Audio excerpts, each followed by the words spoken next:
We'll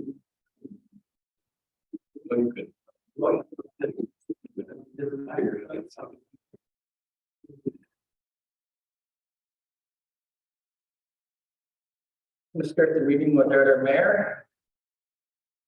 Call to order at 6:34. Like approval of the agenda. There's an additional agenda change, please, to add 6B. The solar pay and display parking meters will be added to this agenda. I have a mover. To approve of the agenda. Moved by Councillor Snell, second by Councillor Ward. All in favor of approval of the agenda? Any disclosure of paternity interest, general nature thereof? Anyone? Number 4, business arising from the previous committee of the whole meeting. The minutes, if any. Anybody have any business arising from the last meeting? Okay, moving on. Number 5, delegations and presentation. We have CEO, Eversburg Current Public Library Report.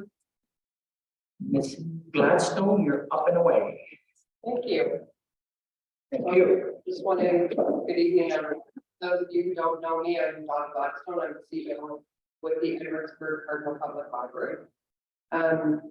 Councillor Yaratal is our newest member, as well as Kim Martin. So thank them both. Joe has to be here, and Kim for coming to support me. I think everybody's got the information for the budget. So I would just sort of like to highlight some things, just so for those that were not here last year when we presented our budget. You'll notice that there's an increase to the budget from last year. That increase is due to the fact that we're finally in a position that we have been able to use up the surplus that has accumulated over the years for a number of reasons. And we did work very hard to get that down for a few years, but now we're in a good place with that. The training budget that the board and I are very committed to. The reason that the training budget is rather small is because as a result of COVID, something that has come out that's positive is the Ontario Library Association, the Ontario Library Service, who is provides a number of free training through webinars and such. So a lot of the training is done through Zoom, and so it gives us the opportunity to learn new things at no cost. Excuse me, Ms. Mitchell. Could you just give us a page number? Yeah, sorry, I'm just. That's okay. When you're scooting through, just say page. Yeah, so it's the budget. So page 3. Okay. Good. So, and it's under the expenditures, the staff training at the last line. Mhm. Same page, just to highlight that the programming, it's not a large budget and a large budget amount that we have. We were fortunate to have 2 very active and supportive friends of the library group who allow us to do some extra programs that we wouldn't otherwise be able to do. Our book purchasing, although our budget line did not change, we do know that our book purchasing will increase by about 8% this year because of increase in costs in pretty well everything. And our CLOG, or our provincial library operating grant, has not changed in 20 years. And that's not because Ontario Library Service isn't trying to get that to change. the government's just, yes, doesn't have the money to do that. And that's in a nutshell, the budget, that I thought maybe that I needed to highlight, so if you had questions about that. The page 2 is just a breakdown of the circulation of the materials at the library, our users and our card holders. I also included just a little snapshot of the year, which is on, I'm not sure, page 5. It's just the 2022 year glance. And I'd be happy to answer. I should mention that we are having a Dr. Seuss Day on March 4th. So if anybody is a Dr. Seuss lover, we'd love to see you at either of the branches. And our summer reading program will be up in full force, and we'll hope that perhaps we can have some folks attend to open up that. And we did have 3 staff retire in 2022, and we're able to fill those positions. All in all, the library is doing very well, and we're happy to be in the community and able to serve and spread the love of reading. You're welcome. For discussion around the table. For the chair, I thought, thank you for the plan. I see here, there's a significant difference per capita funding between sort of rural and less rural and most of Canada populations. Is it, you know, what the rationale of this? I guess we get just a second here, $14 per capita, while the rest of it is $40, $39.45 per capita. Yeah, so it may, so that's based on the grant, the municipal grant. So it has nothing to do with the provincial grant. I showed what, as a municipality, what, what the township is giving to us and what the breakdown is, and So it does. yeah. Okay. Take as much or. Anything else? Okay. I have a couple, and that was one of them. We're way down the total bill when it comes to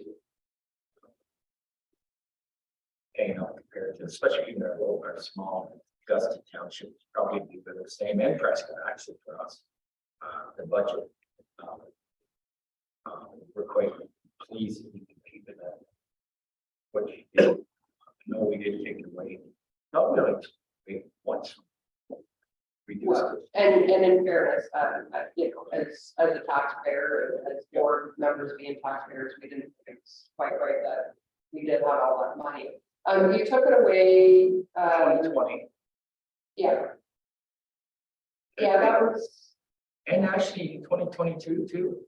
the 2022 is when you increased it back up in 2021, 2022 it went down. Okay. So now we're back to basically where. Right. Right. And I have one more question for you, Stone, and that is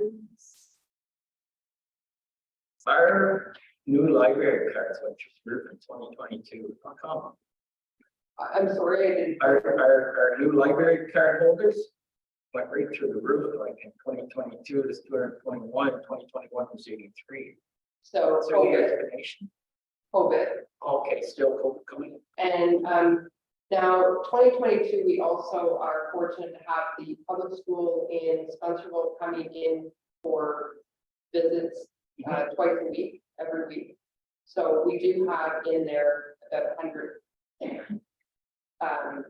students that are But no, we are registering a lot of new folks Yeah. coming to the community and Good. so, yeah, we're very excited.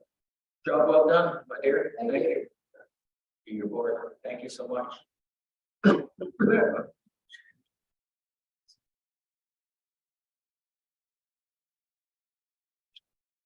Thank you, yes. I believe that the board question or view with respect to working loan policy. The working loan policy, yeah, that's right, that was last, yeah, that was. You didn't, I just better position. Yes. That's good. Yep, so when we were talking, I guess it was last meeting, we were talking a bit about the one worker at each library and how that policy works, just from a safety perspective, and then is that working, and do you have the right sense of security, I guess, and there's nobody's, you know, I just worried that was thinking of that. Yeah, so, Saturday mornings is probably the time where ladies staff alone. We try to have two people on at all times. It has not been a problem. I'm in, if I know that they're alone, even if they're not alone, I'm usually contacted or I'm in before whatever, there's panic buttons, there's a number of things in-house in place as well, so, staff is not going to have any problems, both branches are secured with alarms and the panic buttons are there, so. Yeah, so it was, we had a concern with the safety aspect. Thanks for obviously, you know, being there for the Saturday. Thank you very much. Split some, you can stay for the night. It wouldn't be an issue, maybe just head on in. Thanks very much. Thank you. Well done. Thanks again.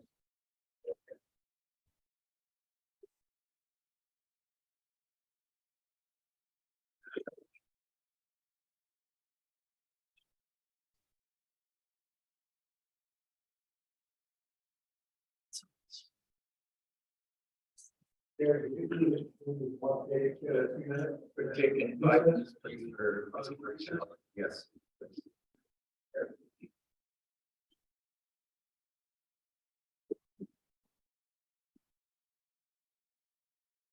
Thank you.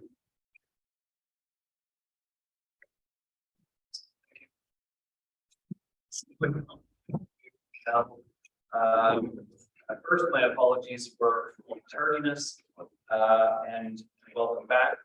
I will take over as chair of the Tuesday 21st budget meeting number 3. I believe we are now on item 6A, which is under discussion items. That's under memorabilia at the Ingredient Center. And I'll look to the table for who will be the rec director, the CAO, where will this discussion begin? Through the chair.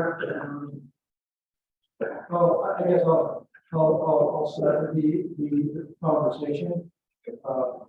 This request was in council correspondence, probably back December, maybe early January. So this item was not formally discussed and the decision made. So just trying to provide some background and committee for discussion and some direction in Okay. that's the basis. So let's move forward to discussion then. The table, and if I'm not mistaken, I believe Councilor Martel, this item first came to you. Yes, thank you, Mr. Mayor. I think I'd like to start by thanking Mr. Patrick for his patience. He brought this to me in November. We were all new and shiny then, and a little slow. He's been very patient on this. I stopped by this place, he gave me the shadow boxes to display them, I just so we know what we're talking about. Yeah, he came to me with this and put it on council mail, I think it was late November. If I'm not mistaken, I think the rec director spoke to you even before that. And that's about all I can contribute to this point. They're over there, frankly, I think they're beautiful, we should put them up in my place if you want them to clean up. I do like his enthusiasm on them. He's done a nice job. They look good. Anyone else? Councillor Smell, did this come to you again? Did you bring this? Yeah, then? As you can see, he's got it here, so. He was very patient as well. And Tim Marcus also contacted. So there's more. Do you have anything? I just have, I think it's a great idea and I don't know, I don't think, my feelings, I think this should be up to the facility manager, I don't think we need a committee to establish, you know, the scope of that. And what we want to do, I think it's great, I think we should maybe give a direction to go ahead with these, and then if there's any other ones in the future, bring it back to council. But I don't know if we need a committee for that, myself. Yeah, I had similar thoughts to the deputy mayor, and that, first of all, whatever we do, we're consistent at. I know we have some capacity that is already expensive, so we just have to show that we're consistent there between two arenas, and then to the deputy mayor's point, this is something I couldn't manage without having made it. So it's just stuff there, and then go forward with it. So, and like you said, so thanks for your comments, like Mr. Hunter.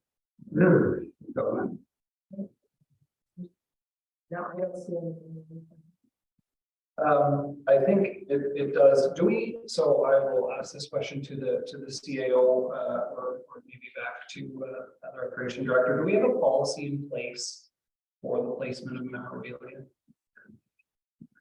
Through the chair, I'll certainly have the manager of parks, recreation facilities, do some additional follow on. We do not have a formal policy, but when the new arena was constructed, at least the feeling of the aim was to limit any type of local power to the basically to the trophy case and not have a sort of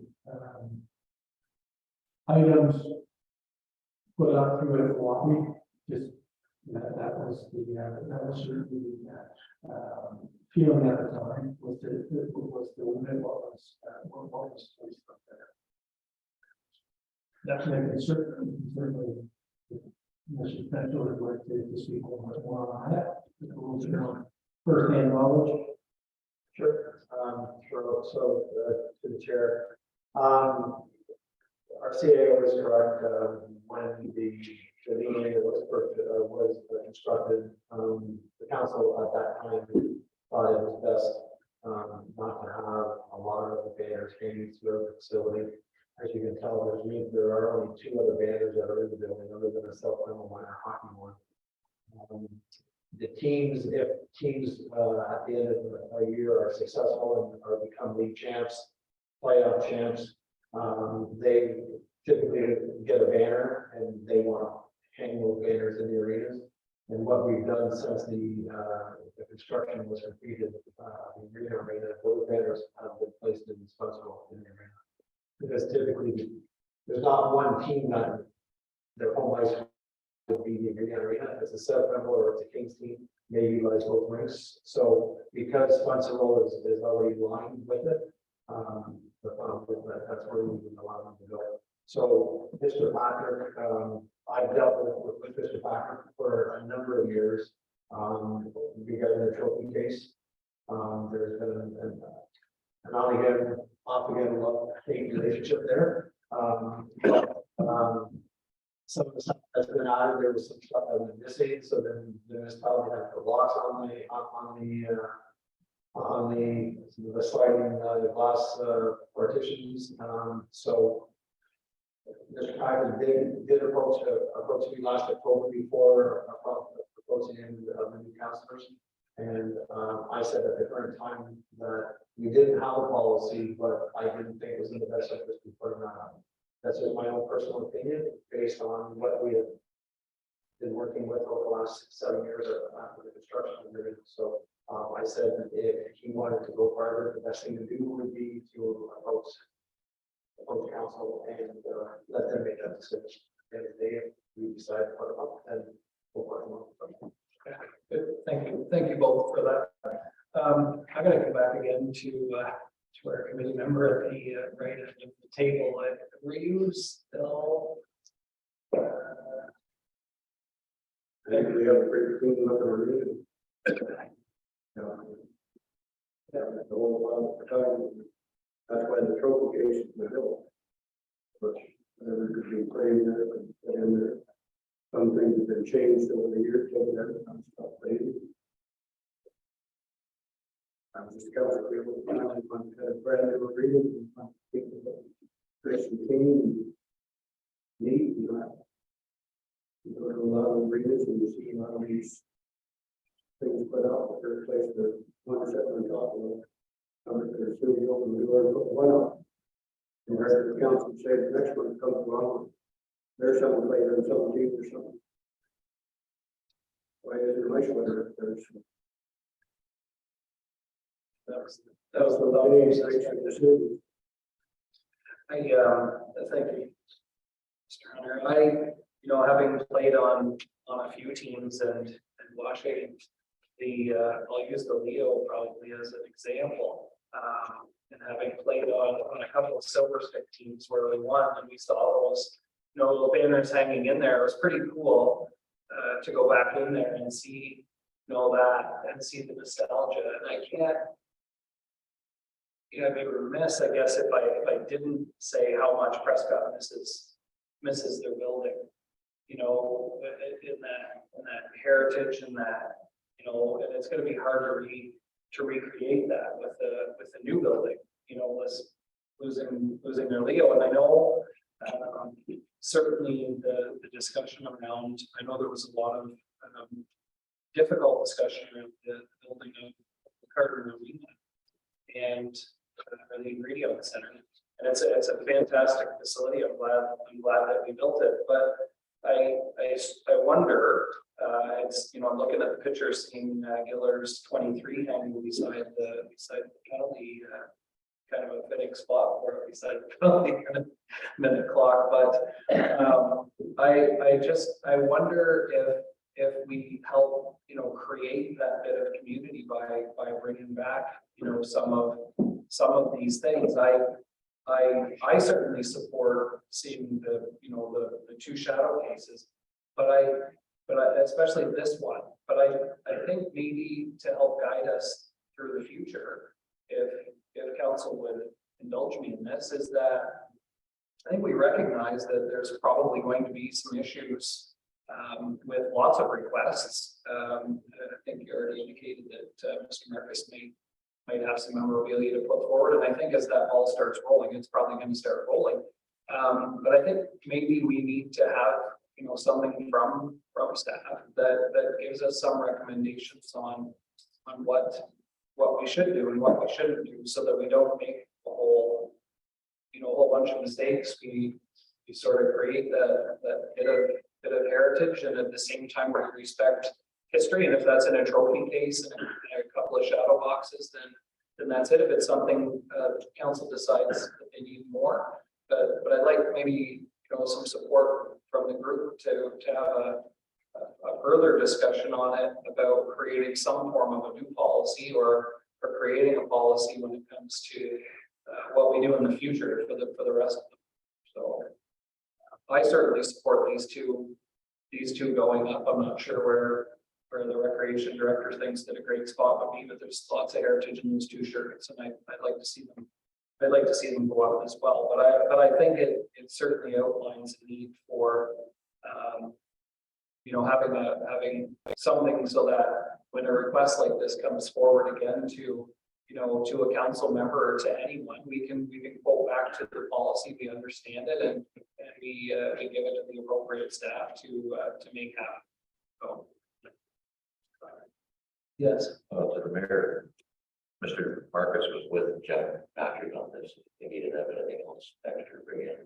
But just for everybody's information, I don't know how many hockey players or hockey fans are in there, but any NHL arena you go to, they're building past. I'm all for it. Yeah, I just think, sorry. I'm supposed to go. No, you go ahead. Okay, so I mean, I honestly, it's been inside the conversation, I never, why would the strangers would imagine trying to keep it clean in the first place? You're used to the big banners everywhere. That's what I was used to it. As a kid, things like that. But again, I get that, you know, and you'll never find as well. You know, hopefully not, but if ever we have to do something, we have to put the plug that we already have on the sensor. That's what we have to keep an eye on. So the policy will go to sure protect against the future possibilities. That's what it's changed. Like I said, I can appreciate that, but I do think that the game we want. I think I'm still sort of on that side. You know, it does open up on. I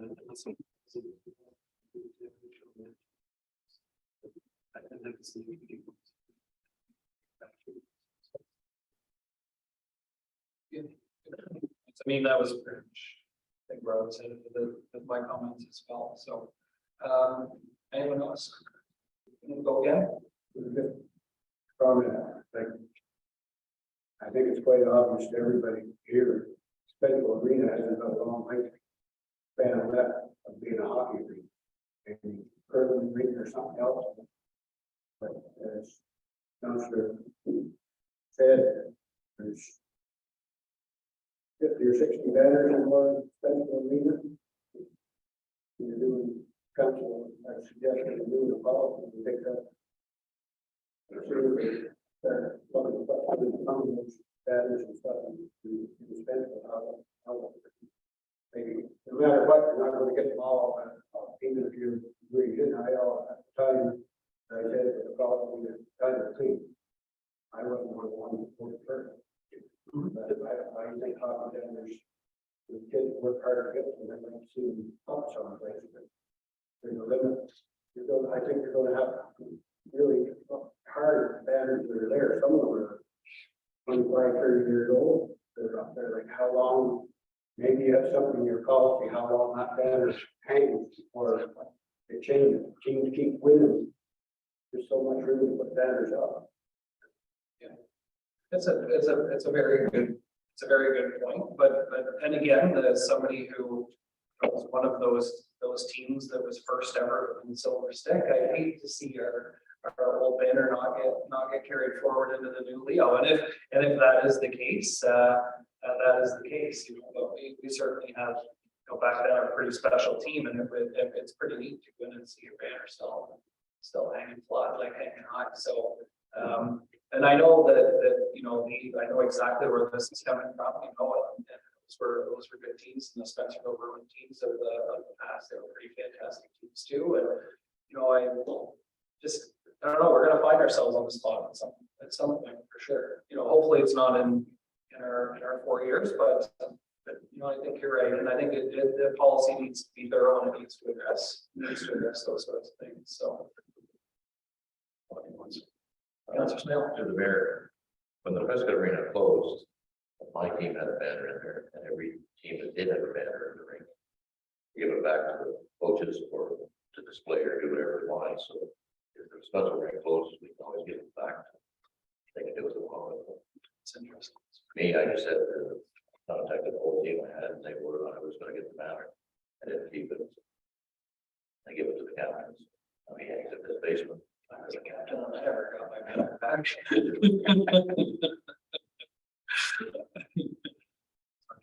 But this is just showing the history of our juniors, where Yeah. they started, and where they finished. I think this one's an easy one to support. I don't believe that we have to the recreation director. I don't believe we have anything like those two hanging at this present time, do we?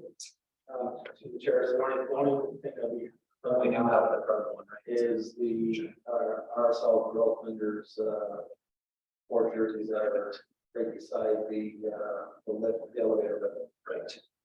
That they've been up now for 5 or 6 years. Yeah, so I think pretty strong support for those two. I think pretty clear strong support for those two going up in a location determined by. So I just want to ask, are we going to, when we're determining the location and just moving forward, are we going to include Mr. Patrick as part of the dialogue? Having spoken to him several times, you know, he's got a line of where he wants to put. I think if Mr.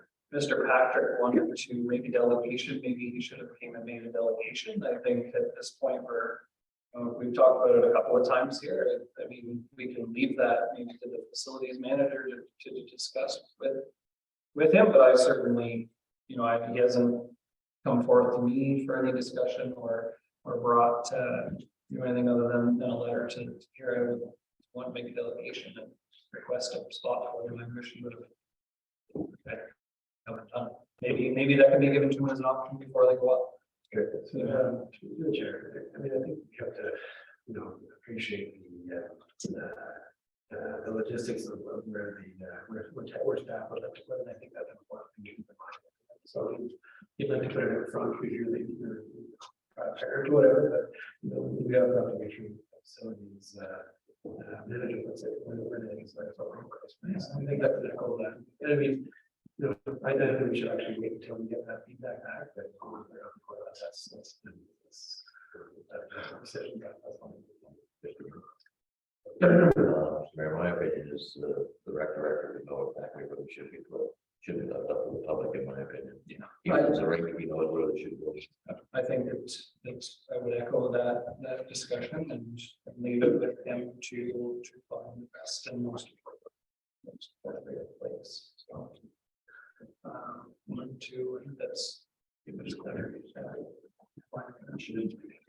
just want to, yeah, we don't have to beat this one. Guys, Up to the executive director. Yeah, or staff. Support. Their messages understood, and it's, we anticipate that, wherever that location is, that the council will support that location. And I think the second direction from the group pretty clearly is that for the future, before we make any considerations to put any further memorabilia up, that we form a comprehensive policy that addresses the situations as mentioned at the table. If we can do that for a future discussion or future.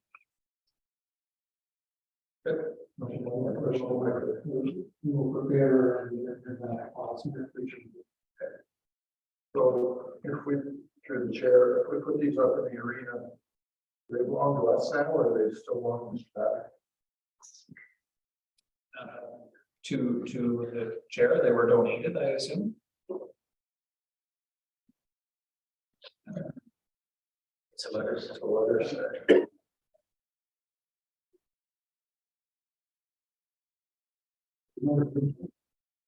I would certainly think that they would be in our possession.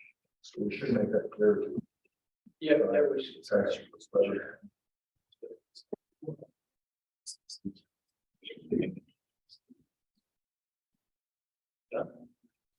Honest. Yeah. No, I mean, I think we almost have to insist, I mean, we don't want to have it, somebody take it off the wall and then we're getting sued because the truth is, if they're not going to give us a ownership of it, then I think it's no charge.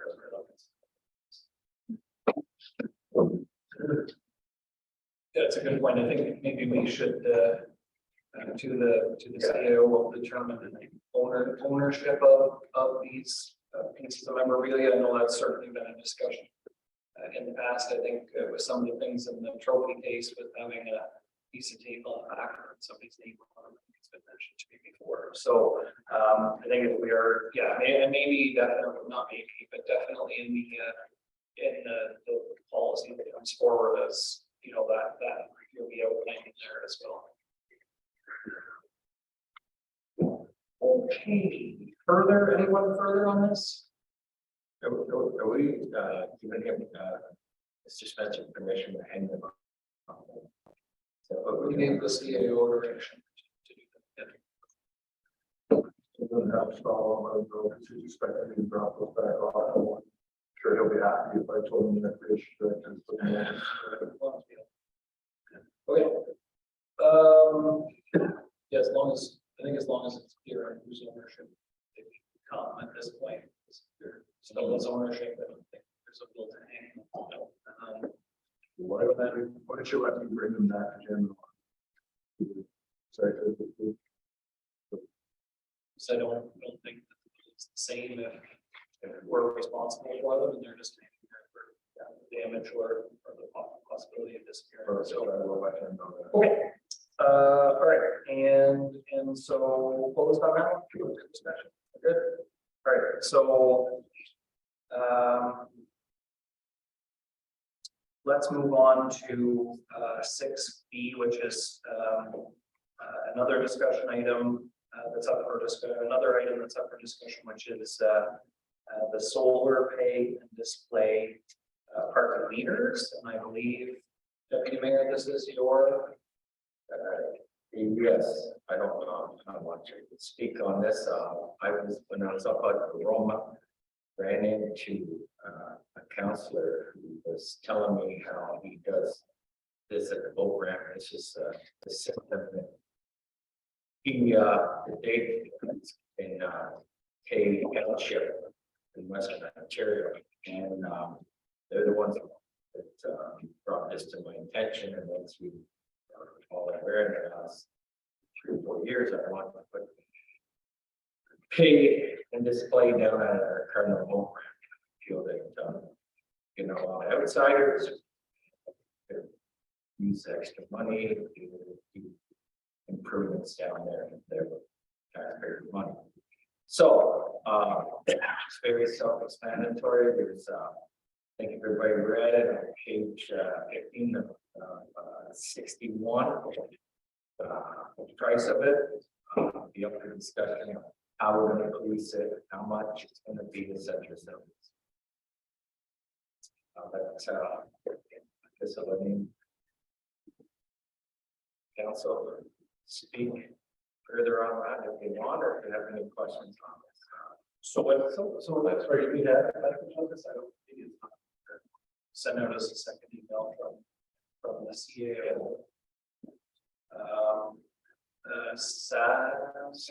Saturday morning. Saturday afternoon. There's 2 attachments.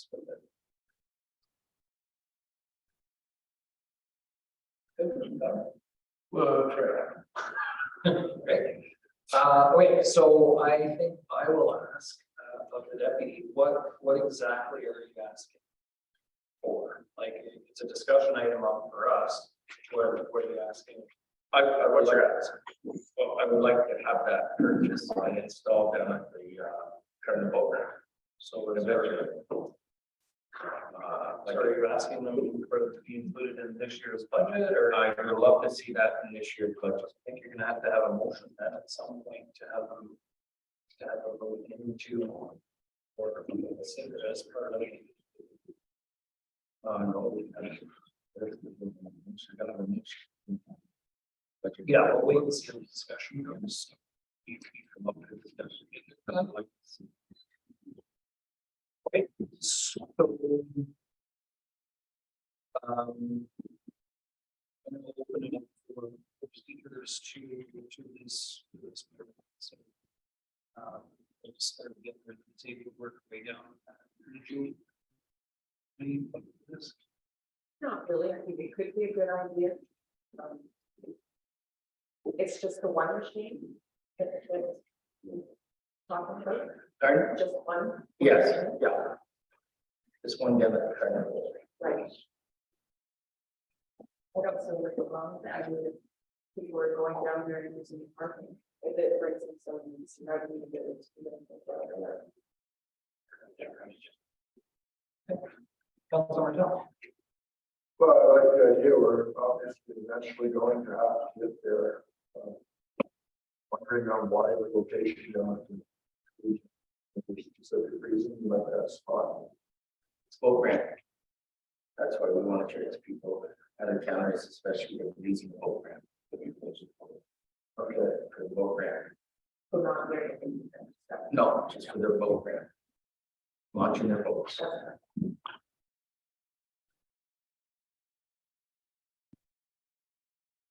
but you can't use it for cars, right? Sorry. Am I misinterpreting this, or is this for? Well, this is designed for the board. That's right.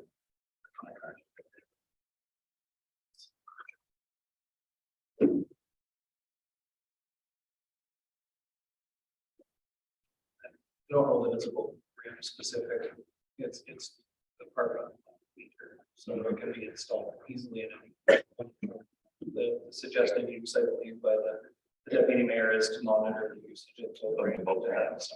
Or, but it can be a car parking lot, it can be any. Can be anywhere. And if you don't pay, you get a $30 ticket. Happened to me Friday. Oh, no.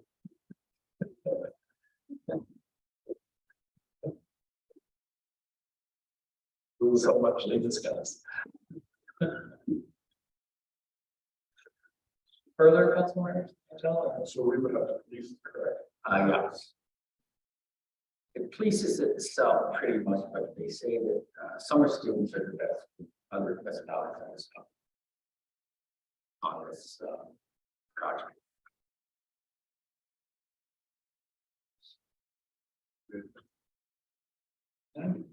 Just one question to the mayor, to the deputy mayor. Are we going to have a special card for Cardinal Township people, or will they pay every time they use it as well? No, my suggestion, and this is just my suggestion, so I guess should I bring it up? Discussion. I think we're doing that for me. I said this one's your show. Well, I mean, my feelings is, and from what the people I've been talking to in the area, in our township, it's a $10 fee per year for members of the township. It's very acceptable, almost like our fire. So, and then you get a paper rate online, you throw it on your dash. And it's very simple for the members of the community. That's just a suggestion. I will not for it. So as somebody who avoids anything that has paper, there's a couple of balls and for instance, I've been for 20 years because if we're just limiting this essentially visitors who we want to bring money to our area, you know, I worry that we're going to actually drive people here to pay for the docking or parking their vehicle while they go for a whole lot. And for again, we're just charging it to head of service. Right. Disrespectful. I just, you know, I don't see the cost benefit of it. And furthermore, there's a lot of things that happen down there at the Cardinal Legion, and you know, where they have a breakfast or something like that. Where people I want to pay more. So why would I go pay a card for that as well? So and then the policing of it, I just don't see it being able to be honest. So I see it to be detriment to people who stuff down with the waterfront. That been? I thought about this a lot when I saw this minutes, I don't know, I didn't actually read the agenda, but anyway, off topic, I didn't agree. I'm not a big fan of it for sure. It's actually possible. So, okay. All right. We're definitely there, I feel in a minute, to watch and boats. I actually had a couple of fishermen in today who were in oil. And they brought something. But one told me, this is only 3 boat launch between here and Toronto. Even the marina, on that launch ship, Johnson Marina, $150 a year. Launch your boat there. He said, he down there, he had no trouble at all paying $10 every time he launch a boat instead of cheap. He said, council spent $20,000 or $30,000 on the ramps and stuff there. They have to maintain them all the time. He doesn't know a fisherman around where he's been paying to launch the boat. He wouldn't pay $30,000 for a boat, and $80,000 for a truck to pull it. They're not worried about paying $10 to launch a boat. They're gonna burn $60 worth of gas when they're on the price of gas. And we said, neither one of them seemed. They don't even know how to come up now. They're talking about it. I know I just happened with salmon fishing. And they said, that good boat ramp fixed up. We have a good boat ramp all the time, good docks all the time. Tie up to, all power to it. Thank you. Hey, I have to put my two down. Just to sort of enlighten Mr. Council Ward, saying that we could lose people coming to the dock. Yeah, because we're in the region, sorry. Even if we lose them, there's no matter where they go in Ontario, they're gonna pay. So they either pay here, and if they leave Cardinal, that's fine, we still get a parking spot for everybody that lives in the township. Because everybody that comes out of town, sometimes you get down, and I use that every time I can get a chance. If you can't find a parking spot, you get very upset because you look at the New York State plates, people from Toronto, even Colbert, like on the Fairfield Derby opens up, they're coming all the way from Kitchener and everywhere. So then you get down there and you live in the township, you gotta park your, drop your boat up and take your truck up to the beach or somewhere. So I'm not worried about anybody not using the boat. I'm pretty sure, we said, Mr. Hunter said, we are the only one in Ontario that don't charge. So now my 2 cents. So I fully support the fee for use. I don't support the machine as the job. At $12,000 for a unit, $85 per month, no information on how much processing fees cost, or what they take out of each swipe, or anything like that. I certainly need a heck of a lot more information before I support the purchasing of a kiosk. I struggle with, we had a contractor's vehicle left in the township this week because it stopped working, and it was there overnight for one night, and all the windows got smashed out of it. So I struggle with the idea or the thought that, in the past, that this area where they had boxes out for donations to use that area, and the donation box would get stolen. So I just struggle to think that we're going to buy a $12,000 parking meter and expect it not to suffer the same fate that some of the other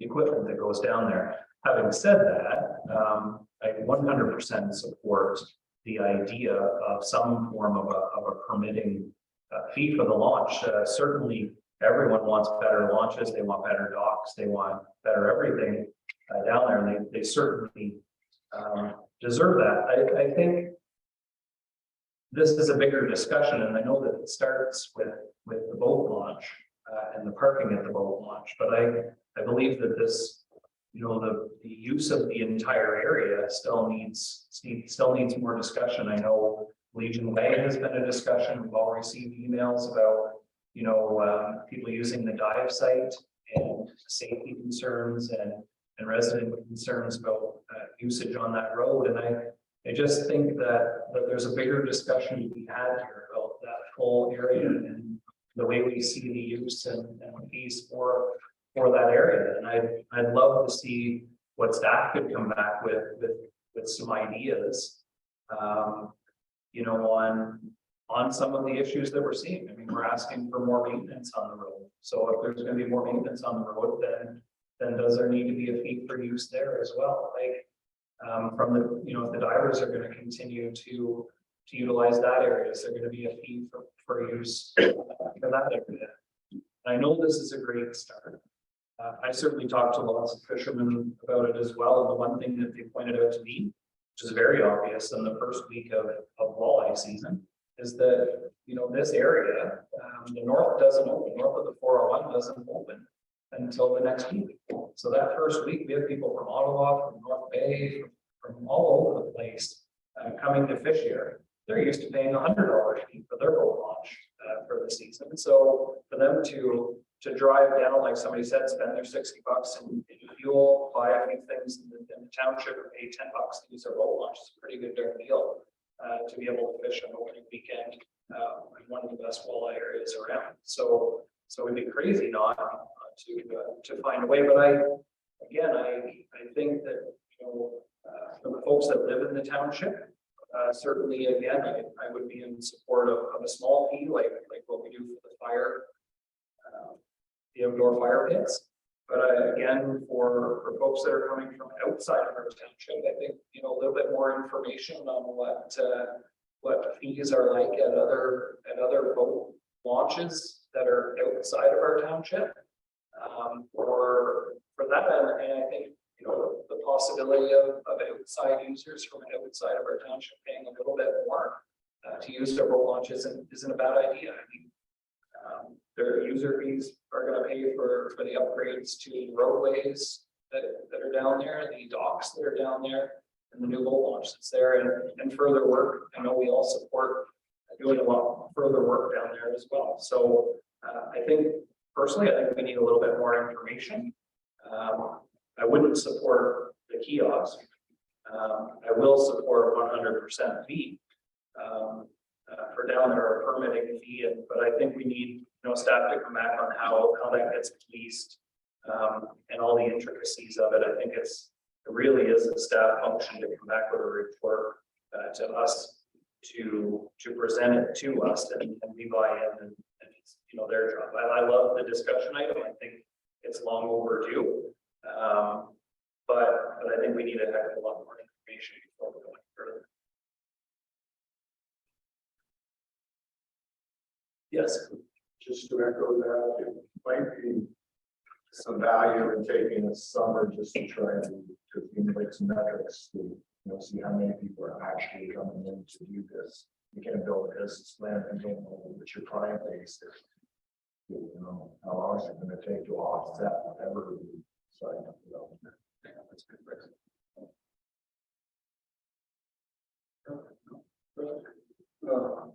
Must be a simple way to do it. One of the days have Prince Edward County, $150. Now they have 3 or 4 different boat launches. They have. They do it online and they print off a ticket. And they just have it on their vehicle, and that gets on any one of their things. They just have it very easy. Last year, he didn't see anybody in the check. See if he had it fast there. And well, I seen him walk through 2 or 3 times to see if the passage were in the windows. Some other people just go ahead and get them. Find a couple of people at the start of the year, and then we never had to find anybody in. Word of it, heard, we better have a pass. Bylaws coming through, they're not going to $50 fines. So, yeah. To the CAO, we have the system in place, much like what committee member Hunter just described for the fire pits. It seems to be a very successful way to do the fire. You know, we phone in and you know, we certainly send out emails to remind people when their permit is done, and we get a reminder for the next year. Is it possible through our current software to set something up like a boat launch, similar to what the thing would be for that? So where you know, I know with our we get a receipt and then we print off we get our copy of our burden permit, and that burden permit allows us to we have to phone it in, but we need that copy if the chief ever showed up complaint or something, so would we, is there a way to do that? Through the chair. That system will specialize. Minutes, something we have to look into. Flexibility with that.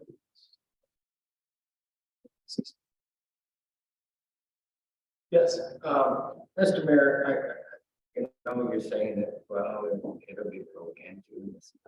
I'm gonna give people card benefit of that, and there's ways you can set it up without taking, throw it in the river and wrong. Even around.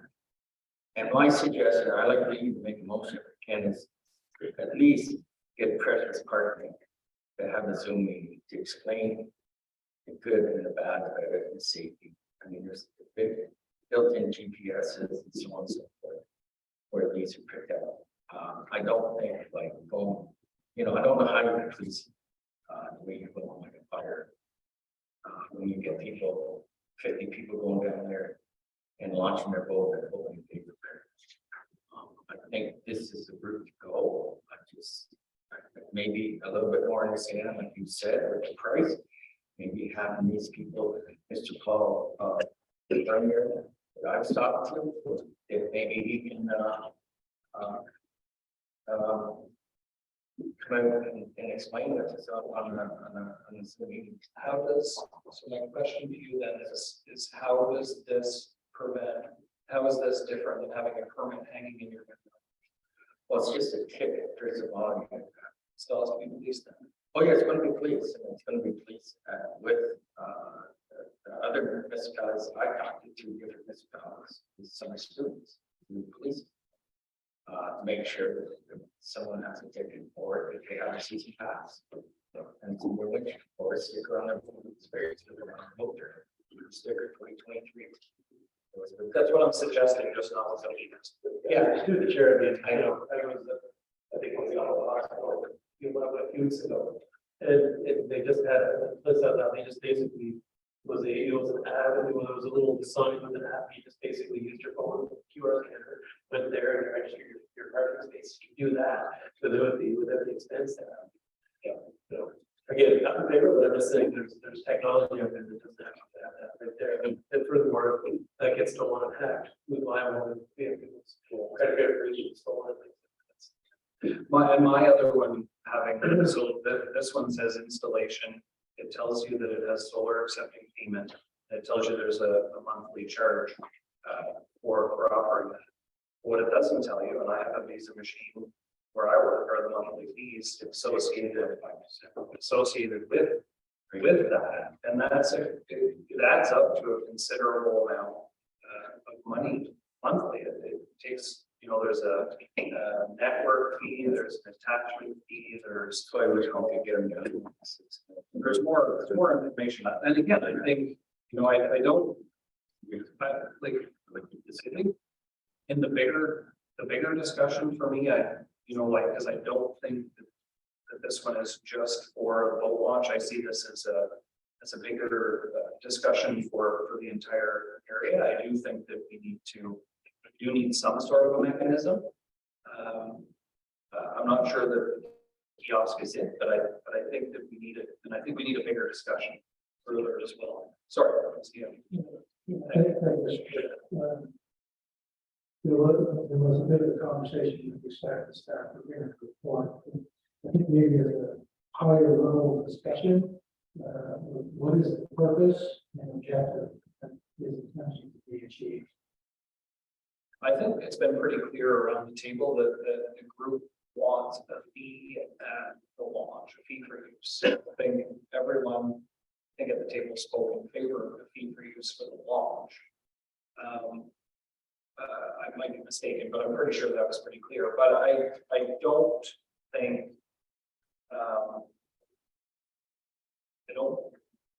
I don't know if there was a consensus around a machine to do it or not, or what was for that. So what do you mean for me? Well,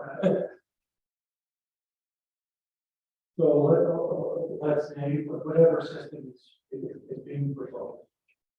We receive $5,000. Where's that? I'll speak on that. Through the chair. To the CEO, my objective is to take income for the people, our township at reasonable, very reasonable. But outsiders will pay a little bit more to take that revenue to build and to expand our boat launch that we have down there. Instead of taking like $15,000 for a new launch this year, we may have that money generated. Get another, each way boat launch. And put that money towards river, if there's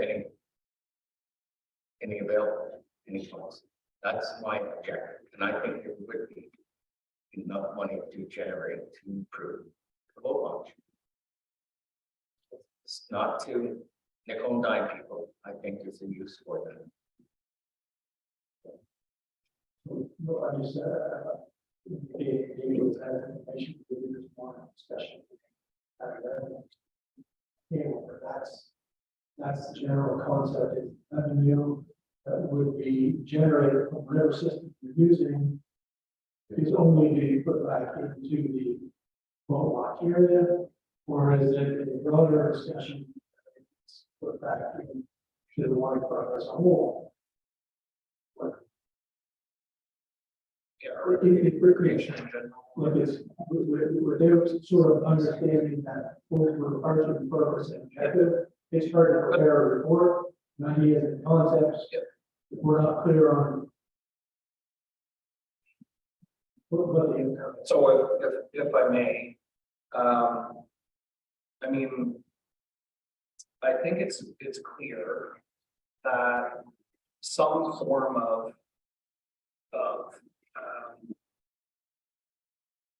fee for use for the area is wanted.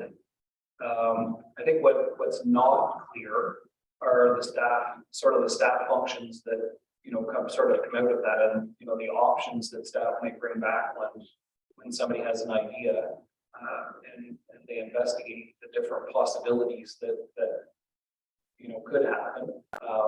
Like, does it go into a dedicated reserve? Does it go into parks and facilities? Does it go into a dedicated reserve just for waterfront? I think the deputy's done some legwork, and maybe the best way is to put it back into and have staff come back with some options and a report on that. I mean, there's so many intricacies to this that are missing. I mean, what happens if somebody doesn't pay? Then what? What's the fee that's associated with it? What's the fine that's associated with it? How do we determine what the fines are? I mean, those are things that I don't think that we really should be deciding. I don't know that that's really part of our mandate. I mean, our mandate is to give direction into foreign policy. The policy, I think here, the idea of it is that we want a fee for use. And I think the direction back is to give us some options for that. That would be the way that I would like to see it happen. And you can correct me if I'm wrong, but I think procedurally that gets a little straighter. If you need more direction, I'm happy to try to get more of the table for you. Mr. Mayor. I got a couple of people. I got him, then him, then him. So, no, you're good. Thank you, Chair. So I just wanted to kind of give you a brief, not an update, but back in June of 2020, I was contacted by a app company, and they made a presentation to the council of the day about how to do the service down. And that was I think about the presentation, so I mean that's another alternative, as opposed to the one that you're asking. So, but there also was some discussion about, as you indicated, about how and who was going to face it. Because there was discussion also at the same time that maybe we should be looking at facing the boats that dock at the Gulf Canal. 100%. That's the broader discussion. Yeah, and there was Our summer students can do that, and I spoke up and said that I would be opposed to that, having summer students go down and coach people on their boats and what have you. I just didn't think that was, from a safety perspective, it was, in our best interest to do that. Not that law enforcement couldn't do it, I didn't think it was, a good idea to have our summer students, acting on our behalf. Yeah, that type of thing. Yeah, and I think to that point, I especially until people are used to it for a year or more, especially when they've been coming up on Quebec and docking their boats there for many years, uncharged and having fires and using their barbecues and accumulating tons of garbage. I'm using it as a 2-week camping area. I certainly think that this, this discussion warrants, further discussion. It's not just a boat launch, but I know that it's begun as a boat launch and a kiosk, but I think what I hear out of it is we need, we definitely need a stronger plan, for the entire area. It wasn't a kiosk that they were going to put in, it was not kiosk. That you were trying to do that. Oh, he might launch, CC launch, and that's the presentation. That's just kind of the numbers that we're not doing. I think we're the only two voting yes. I don't remember. I'm not sure. I know it was Councilor Hunter in the day. Yeah, that's keeping. So it would be similar, and it'd be like what Council Ward said, you'd have a QR, you'd scan it, and it would take you to the app's website, you download the app. So that's, now you're starting to talk about language a little bit. Is there a way, so is that what we'll get back then from, are we given any direction to get us there yet? This is going on way too long, so. Yeah, certainly understanding. That you would like us to at least protect a few options with respect to systems. But I'm trying to understand. I'm a little bit in that regard. So you have to explain to me a few times, but in any system, there's going to be some additional expenses. The concept with this is that that we're going to bring in more revenue into the expenses, and that additional revenue is going to be used towards reinvesting in that area.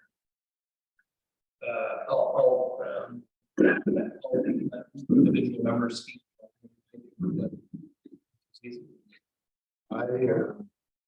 If we're making revenue, is there a reason we need to pick a certain thing for it? Can we not just say, hey, here's some revenue we're taking in, we're going to do something with it? We have to earmark it for. Is there a reason why we would want to? Or Well, I think through the chair, what we certainly want to know is what department placing that in. And when we're talking about the potential for ticketing, that would be a while up. So just it's just making it clear on what we're trying to accomplish.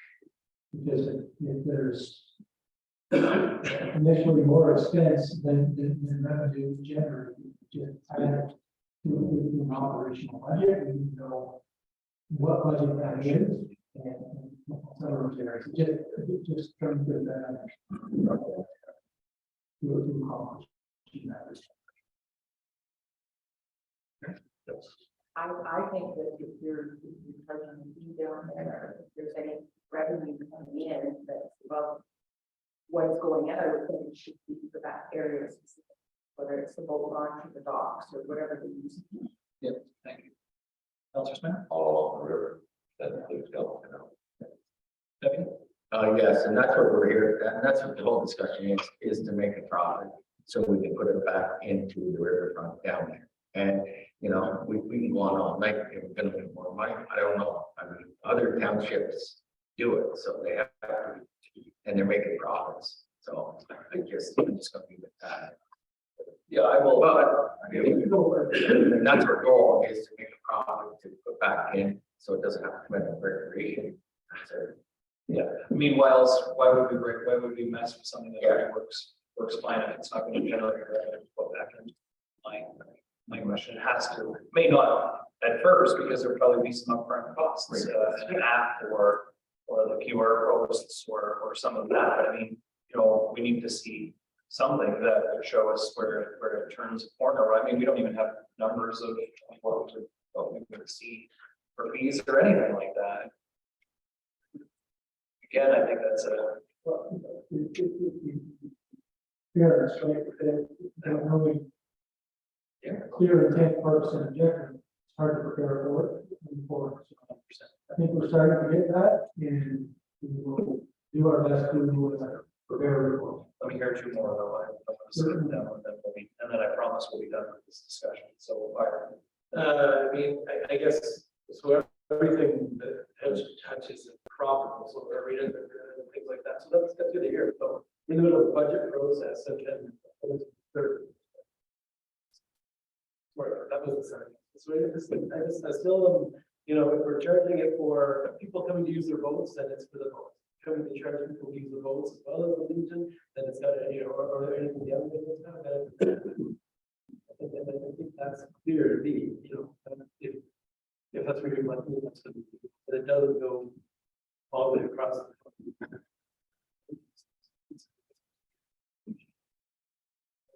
The intent is to try to prove that. But then why? well, I That's appreciate it, but I appreciate the sarcasm, but it's not productive. So, you know. Bigger. Right. You good? I'm good. Yeah. Are you, do you have what you need, or do you need more?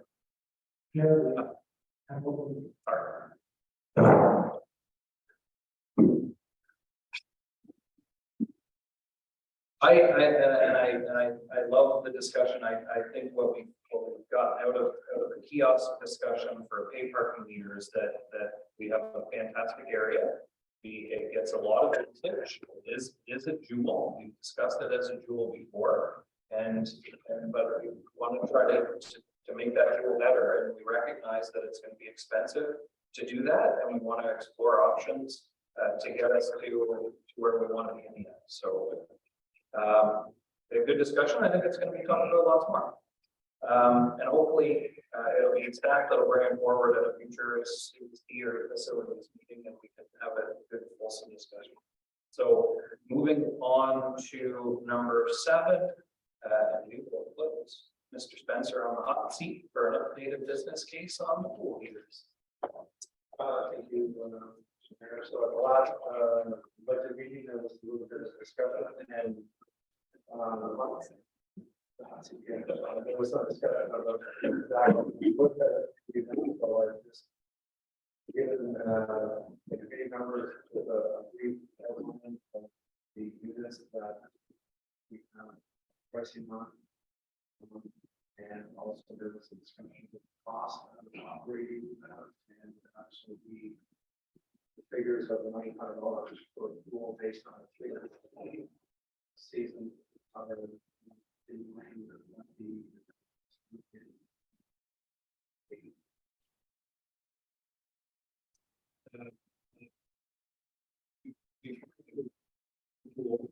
and so the 900, that's the direct call with Prescott and built to see their gas charges. Yes, that's good.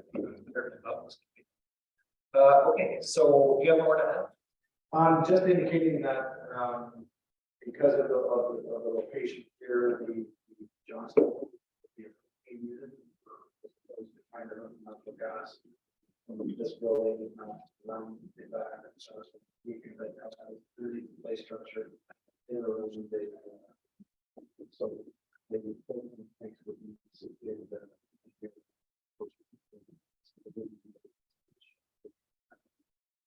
The original costs were 50, so it does say that it remains the same, but it doesn't, I don't believe that it mentions propane. So, is the propane the same as the gas one would be? Yeah, okay.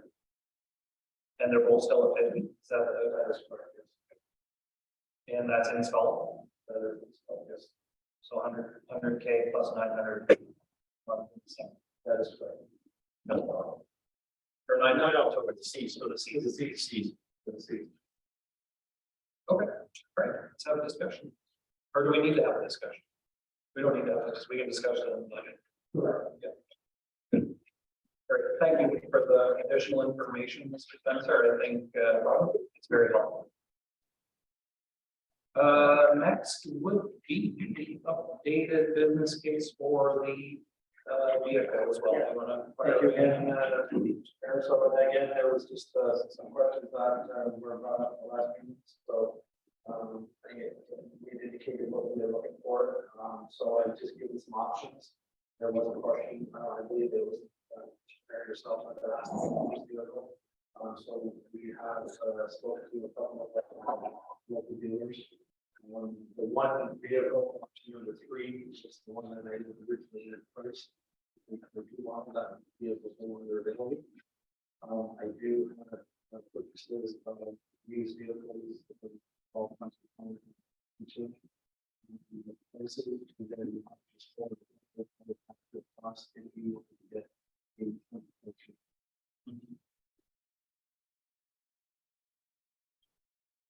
a just a question before we get into the discussion. And I normally, I guess we don't really see, you know, the variety. We don't see we just see the tender bids on a specific number. These are available vehicles. So there's a different. So they don't- that's why I indicated V6 or V8.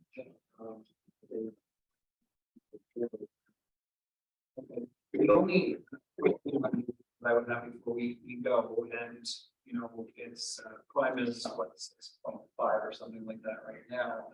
A used vehicle, obviously, do we look at rates? I guess that's my question. Used vehicle would be a cash buy. Yeah, we would buy and spend the money. Yes. And for the purchase, did any of the companies I've looked, you know, quite a few of these over myself, and you know, the rates certainly vary depending upon what you're buying. So They do, and sometimes it depends on the model too, not necessarily, I mean, it could be a Ford, but it's a Ford F-150 or it's another Ford model. Because individual models have different price rates for financing as well, so. The idea of this would be my opinion would be just calculate. when I was playing around with some of the options, I mean, you could go anywhere from above 10% to finance a used one, which didn't make any sense to me. And then, but even some of the new vehicles that I was looking at, some of the options were as high as the 8s, and then in the high from the high 6s to mid 8s. There were very few that were in the old school 1.99 or something like that. Option number 3, the price we had was 1.49. Right, but that's because it was that specific model and that specific year. That model is the one.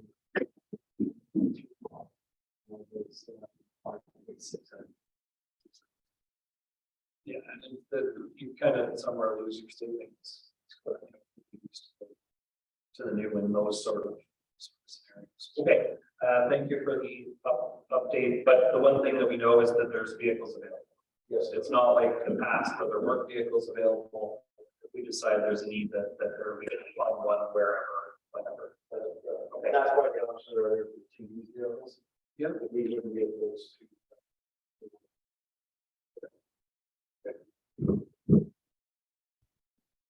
Just, I know I screwed up the process when I asked for some used prices, but, and then, so is that tender that's been, just help me on that process, is that something that's already been included towards the vehicle? No, that's something that we would have to approve. Put in? Okay, that is me speaking with the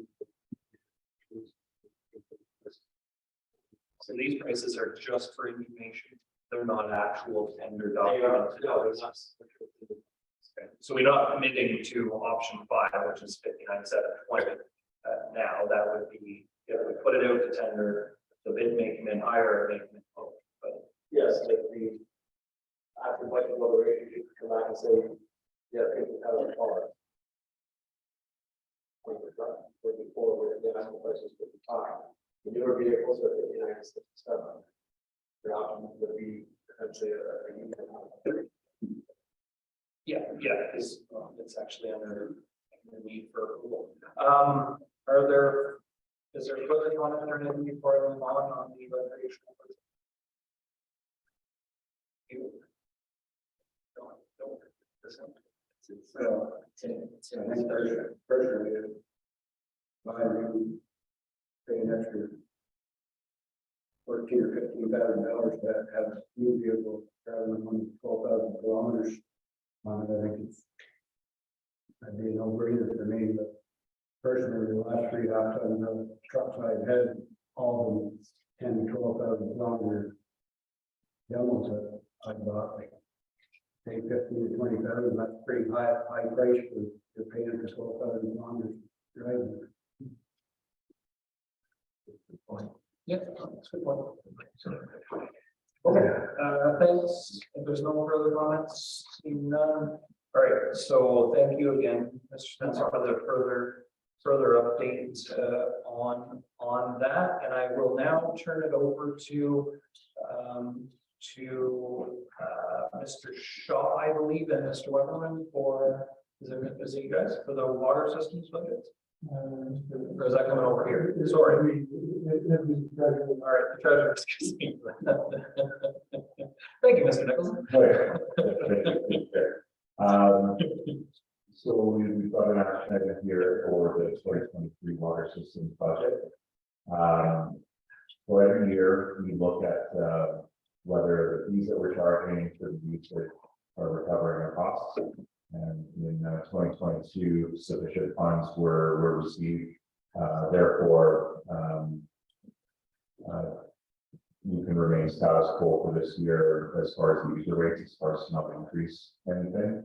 However, our capital costs are going up, and considering with the County Road 2 project, which is excluded from this, it does obviously affect Cardinal Water and Cardinal Wastewater, but it was decided that when the tender is reviewed for County Road 2, we'll look at that as its own budget item, so we can move on everything else.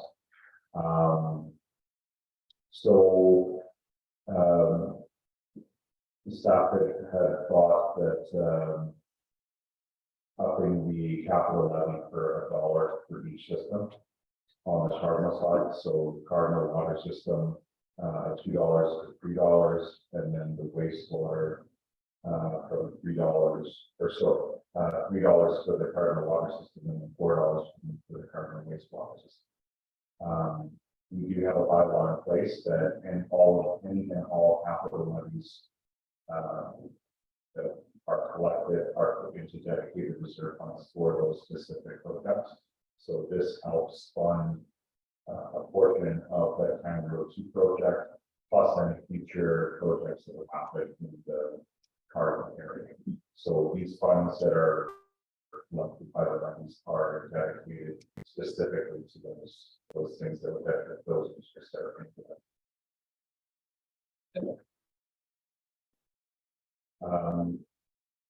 You can also,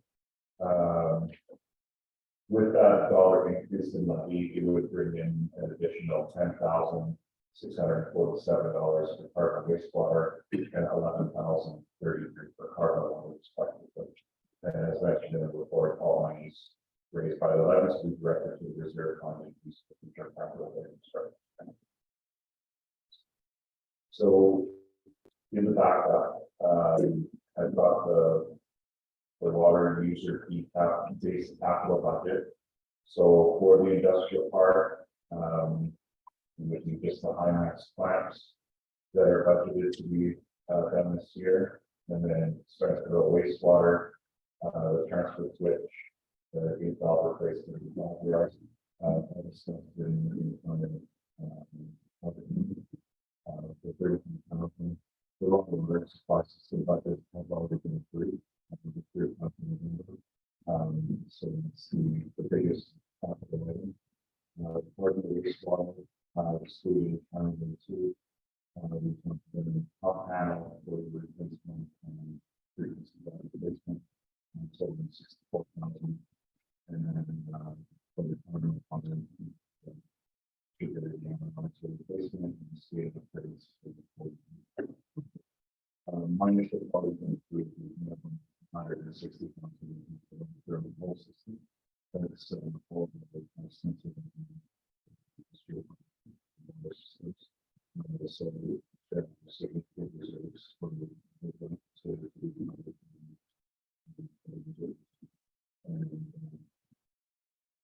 Further to the files, we have and what the expenses of time to be included wages. So maybe I would ask if there are any questions on the budget systems, is the individual. Any specific items in the budgets that people want to ask?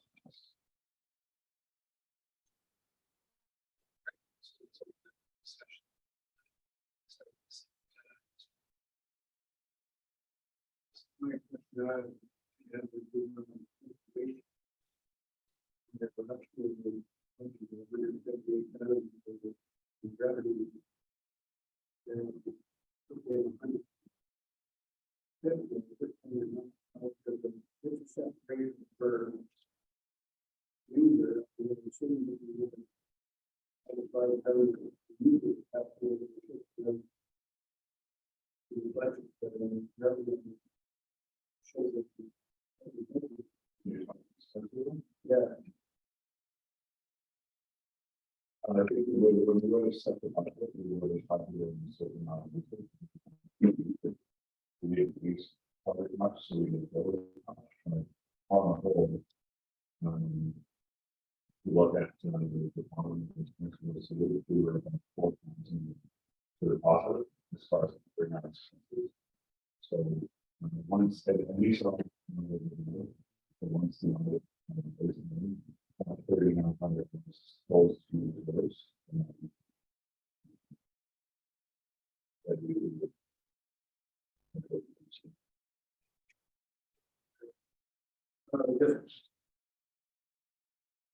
Doesn't depend on the usage of the transportation workers.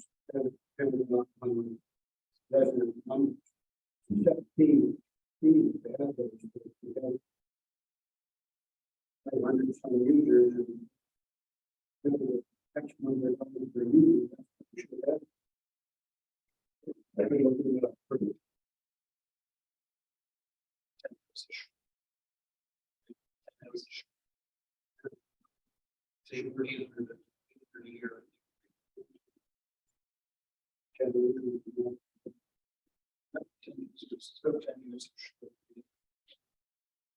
Or the numbers. Yeah, it's a fixed number. So the numbers are wrong, but it's Through the chair, we'll have to do some additional follow-up.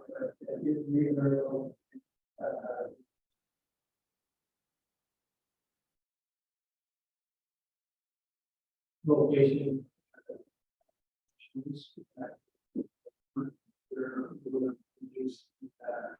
Charge on that, I just can't recall what that was. That was, around the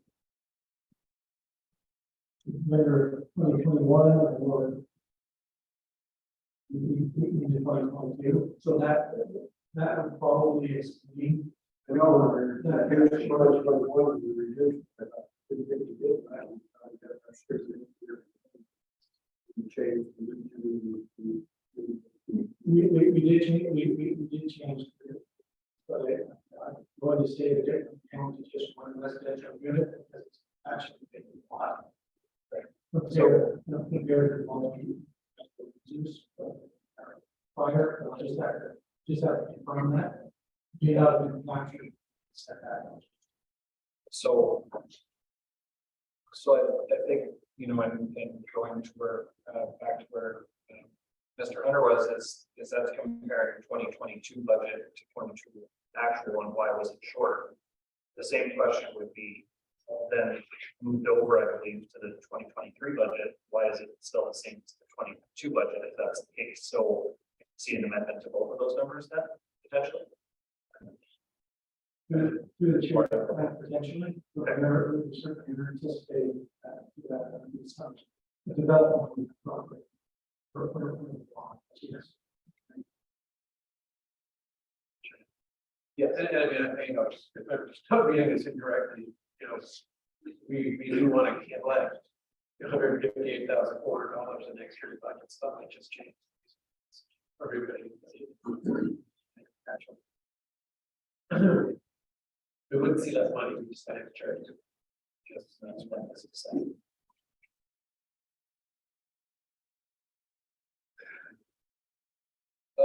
Further question on the wastewater budgets.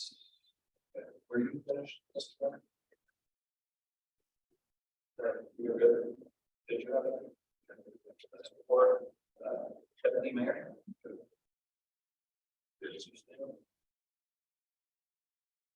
Nobody else down the table, so, you know, speaking to the budget, certainly we're able to come in well on, especially for the water systems. I believe everything, the water and wastewater did what it was supposed to.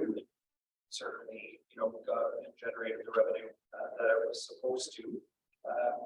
My only question was, do we know for the water that's supplied from Prescott, is that a fixed, refresh my memory, is that fixed number for next year that we'll be paying, or do we have to wait to find out what the increase is? I remember sitting through that meeting and I forget exactly how that went, so. Through the chair, the water side of the wastewater. The water side. Water side. Yeah. So we would pay the same rate as part of the bylaw change back in 2016.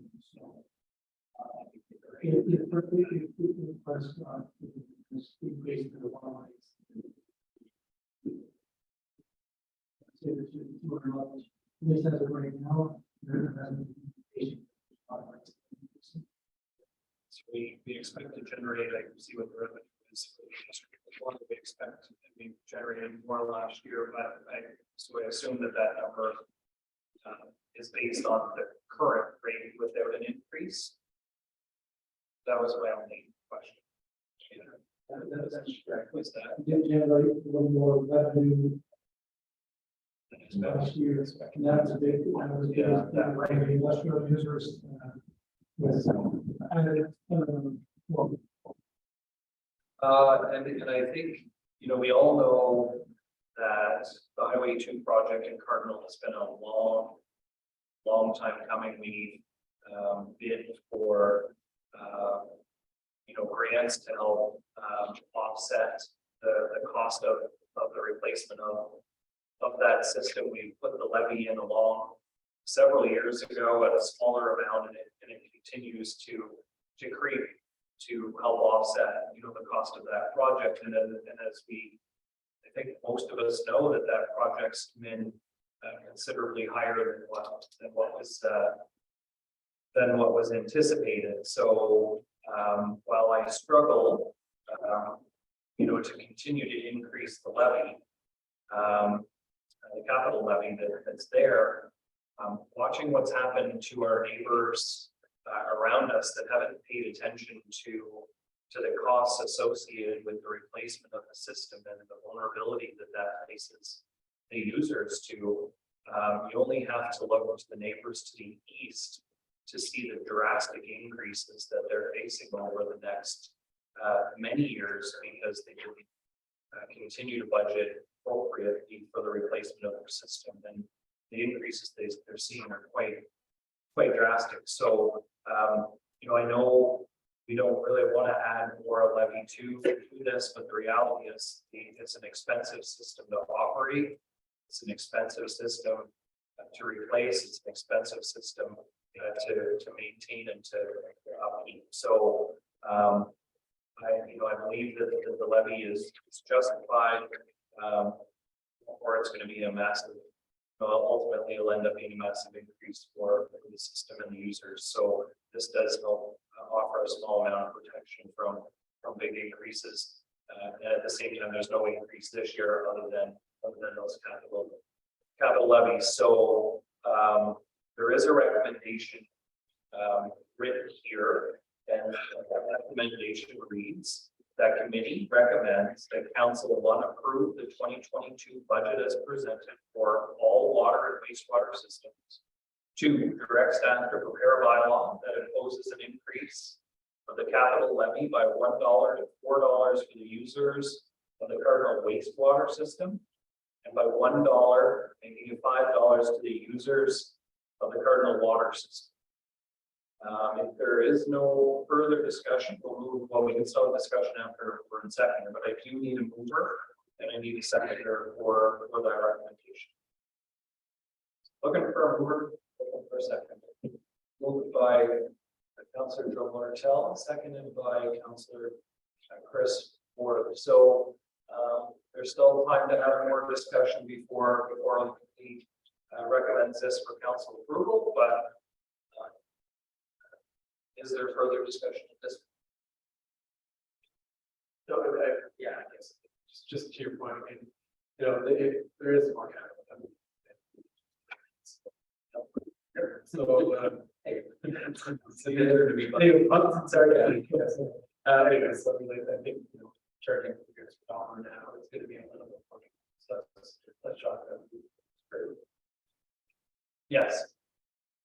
Very much, Chair. Just a small amendment for that recommendation. Yes. If you, use it that $1 to $4 to the users of current water system, and $1 to $5 to users of current water. Yes, which My apologies, Joe. That's at least in, recommendation.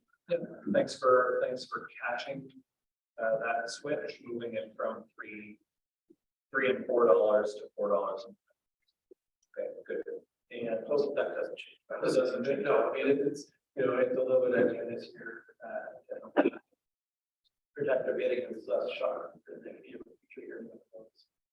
Okay. Choice, responsibility. Here now. Further discussion. All right, I'm gonna call the question, all in favor? Opposed again? One opposed. All right, so passes 4-1.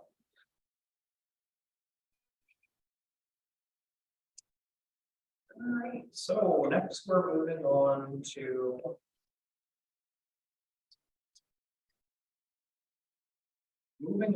to the draft consolidated capital and operating budget.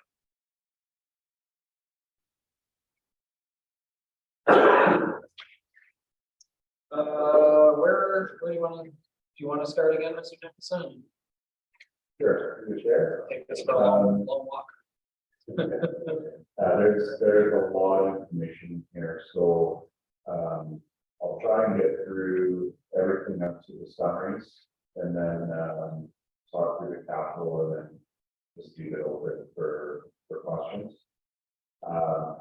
So in prior years, the way that the budget would be presented is in smaller chunks. However, for 2023, just trying a budget that's prepared by cost function rather than department provides a better overall picture of how costs are paid by the municipality and hopefully encourages more discussion around the table. Also, we was Council Award that just wanted to see some trending, so built in years 20 to 22 Just for a look back, although the caveat to that is using 20 and 21, because they were COVID years, not really good for benchmarking. Also, included in here is just the 2023 capital budget for items paid by taxation. As directed by committee number 2, staff applied funding to all capital items for further discussion. Should all items be approved, it will require a 2.63% increase in the municipal levy to balance the budget. Funding for capital programs comes from 3 main sources.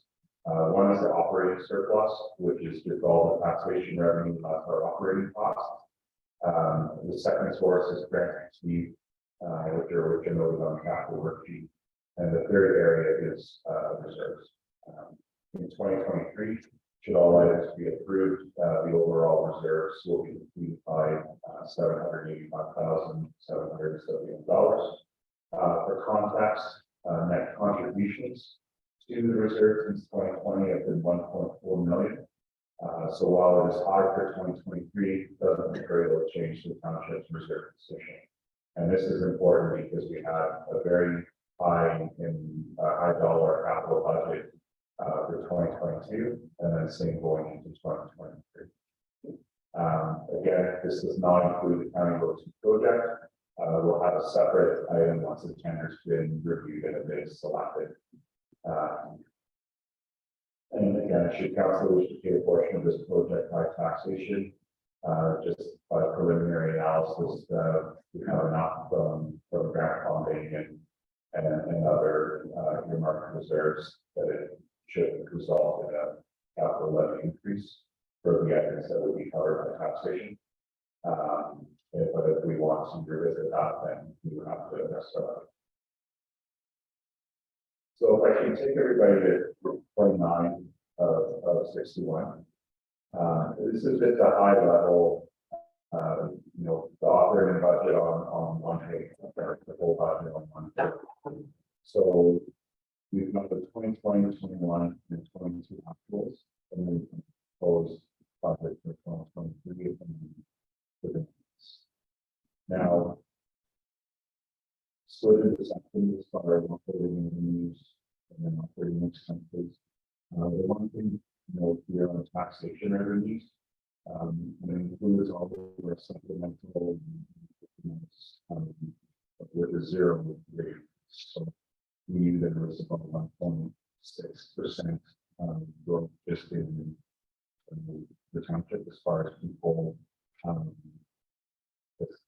valuation is people doing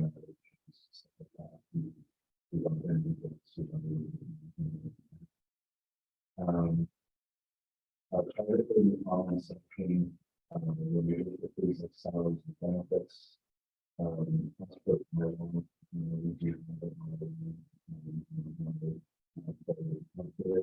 so I'll put that in there. Probably the possible increase in their own wording, and then just some additional cuts and things like that.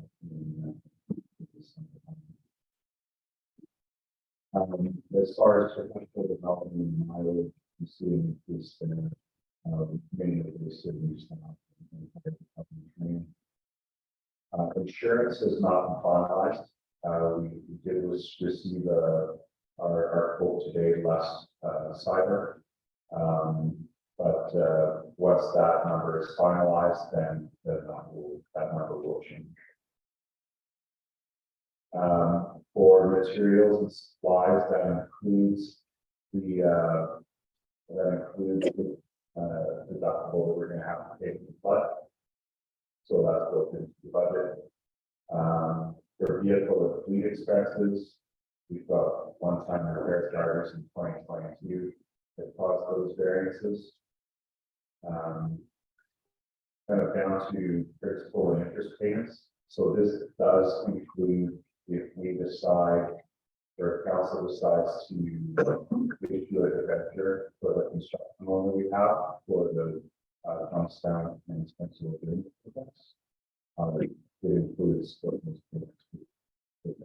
So at the bottom, the structure their infrastructure, their benefit, 1.994 million, 20 years of 4.1.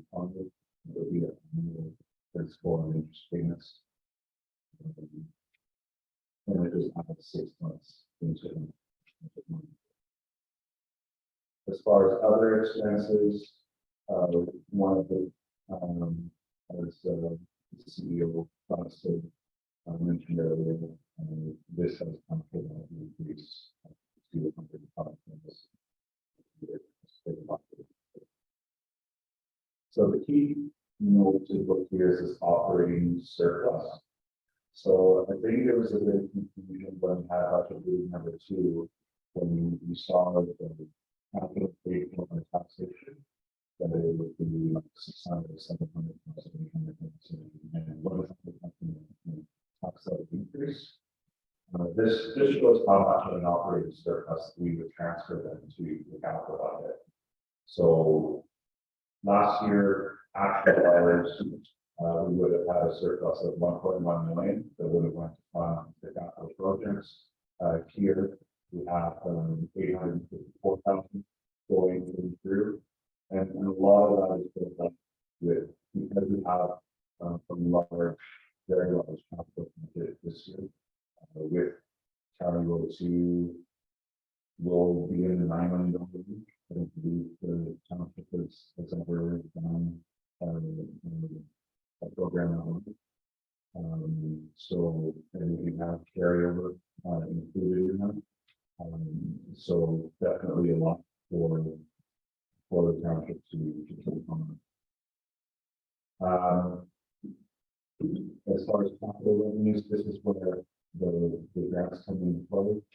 So for grants, we have 333 on in this budget.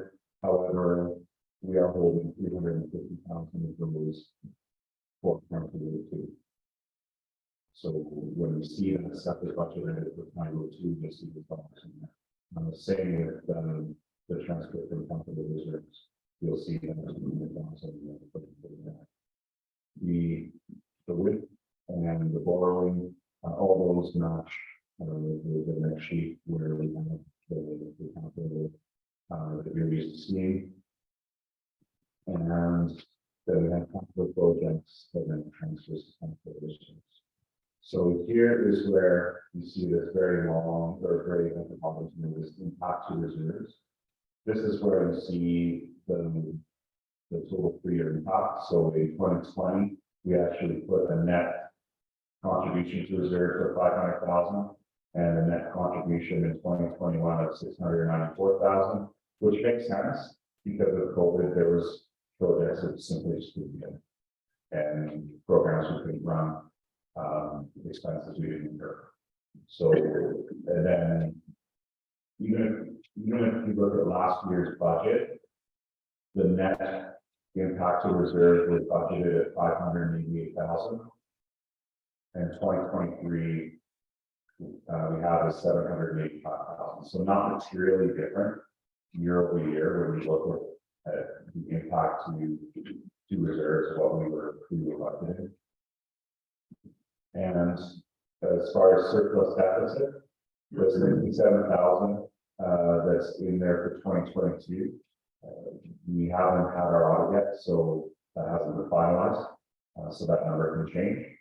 And then the 165,000 is the negative, represents that 2.63 levy that we needed to be added to the top line, the taxation revenue, and then we would balance to 0. And then we would have our dollar. So going on to page 30, this is the second amendment of the capital budget that you have seen before. So we've got for administration, nothing has changed. Maybe I'll just explain what's changed here rather than going through everything line by line. So the 350 is going to come from reserves, as we had mentioned before. For stormwater management, this is the carryover project for Spencerville and Johnstown. And then also the improvement. And the only thing coming from taxation is 35,000 for the. Everything else is in the public operating proceeds that we're working on.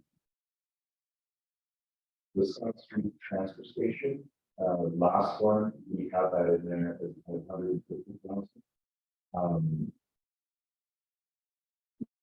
From one side that, for the council is that there needs to be a lot more discussion on what does that South Street transfer station look like and what it wants to be. So, instead of having the whole project cost, just the engineering costs, so they talked with director of operations, with about to increase slightly to 22.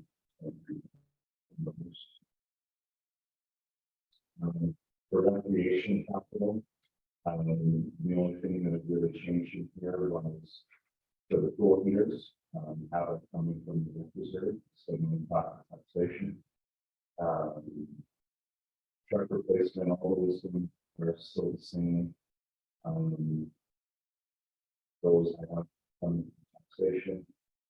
So the current pool, 145,000 coming from reserves to that. And we'll need to be under the fall for 2023. And then Johnstown Tennis Courts, there is 45,000 from the Johnstown fund, and then another 100,000 from reserves. For the town, we announced 150,000 from the works reserve.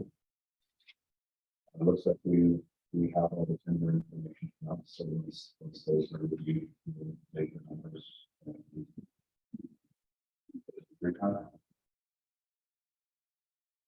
Nothing changed with the roads and four bridges, other than we have money in the OCI cover.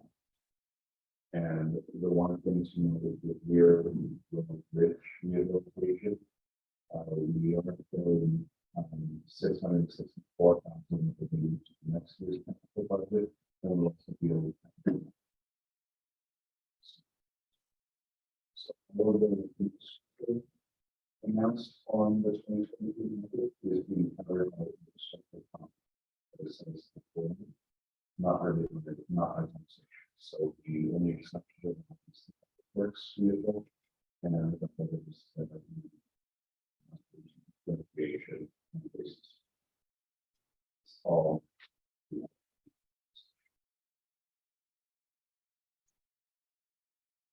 No, it's a lot of information, and just everybody can and also after this is all of the and I would have given everybody properly conditions for taxation. One which unfortunately was missed the agenda was compiled and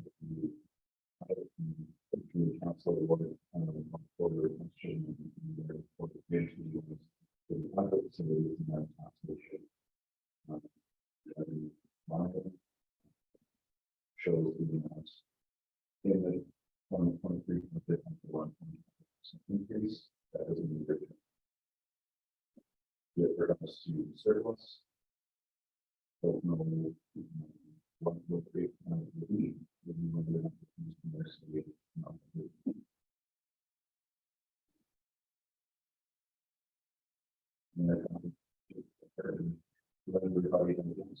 And happen to answer any questions.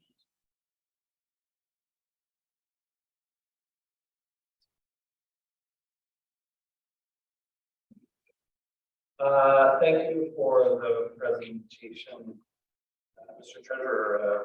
Lots of work obviously has gone into this.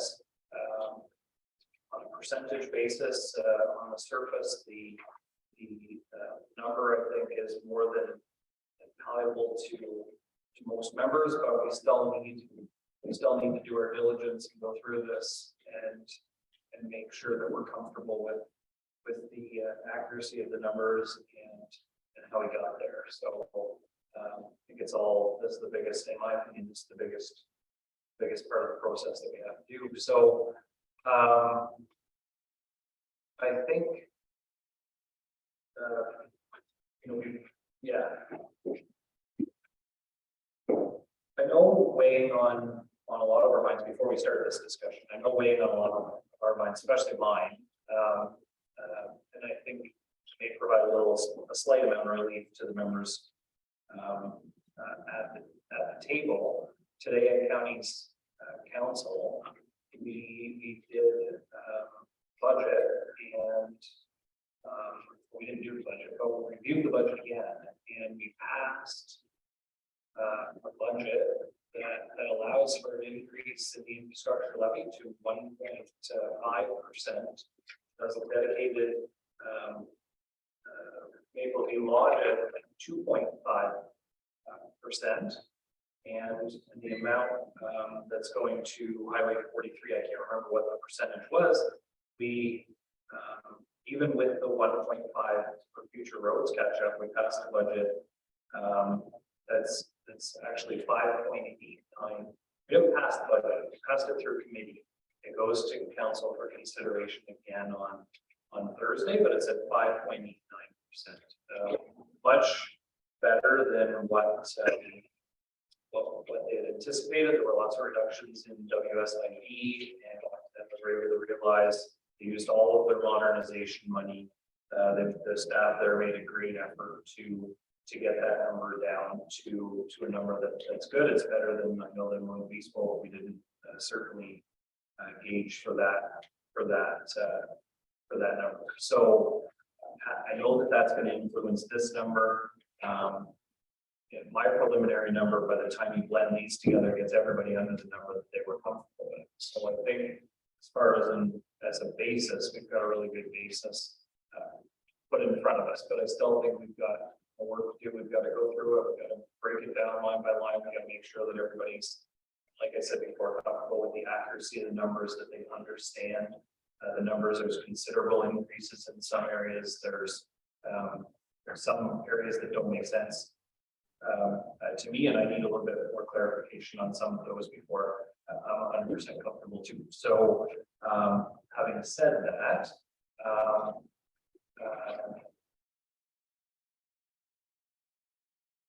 I'd like to walk through it a little bit and allow the members at the table, when they have questions regarding certain items, to feel free to do it. I prefer that the discussion still come through the chair and direct towards that, and I hope that nobody speaks over each other. I know we have a large project in the Highway 2 project. Aside from, and I know it's a separate discussion, but how will it impact the decision that we're making today? What are the potential impacts to the decision that we're making on the direction we're coming out of this thing? Through the chair, looking at the preliminary numbers and allocations of funding, once we know all of the federal provincial contribution, we know what grant money we have available. We don't know how much the county will provide. Once that number is provided, then we'll be able to have a better understanding of where that comes in. And there has to be discussion around the tender, because there was variation in price. So until a bid is selected, I can't really be 100% on what would be. Certainly would have the ability to take some of the funding on the other stuff for some here, on the country too. Same with reserves as well. And same, we can look at those options as well. The preference was not to for the portions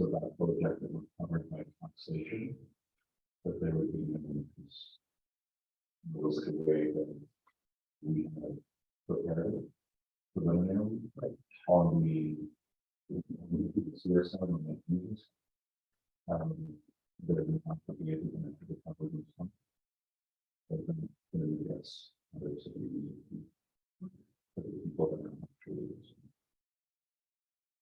I did this, that's such a valuable piece of information to everyone at the table, and I think we've said it before, but the users of the system are responsible for the maintenance. We just passed the budget for the water and the wastewater, but the folks that use the system are responsible for the maintenance, the operation, and the replacement of that system. Not so folks in Johnstown aren't paying for Cardinal's water, or the folks in Cardinal aren't paying for Spencerville sewer. And that was why, when preparing that preliminary, budget based on kind of amounts, that the one things that would be covered in taxation.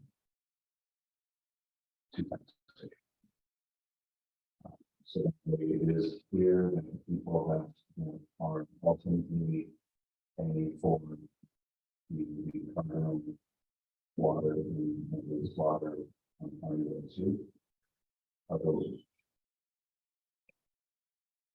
And so no impact to taxation, and so the funds to do the rest of the project that isn't directly beneficiary to rate or to water users, where does the money come from to fund that portion? Those are earmarked for service. So right now there's approximately 1.3 million in the Cardinal water and wastewater. Right, that goes towards the Cardinal user portion. Maybe I didn't say that properly. Okay. The non-beneficiary folks, what something that goes to Spencerville. She's been funding as to contribution to the service. And so when they're paying for that, I know we're sort of off topic, but I think it's relevant to what comes back. So the things that everyone would be paying for, the county is going to pay for storm water portion. Are they paying? They're paying for the pavement, or is that combined?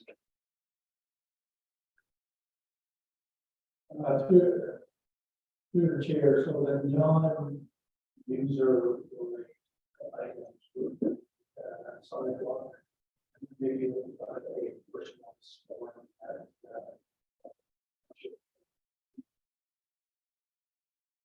the county would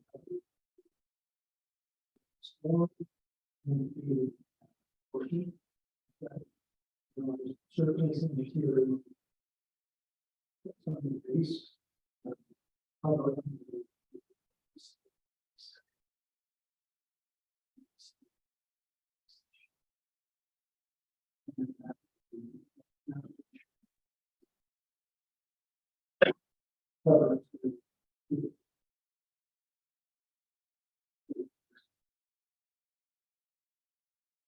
Increase.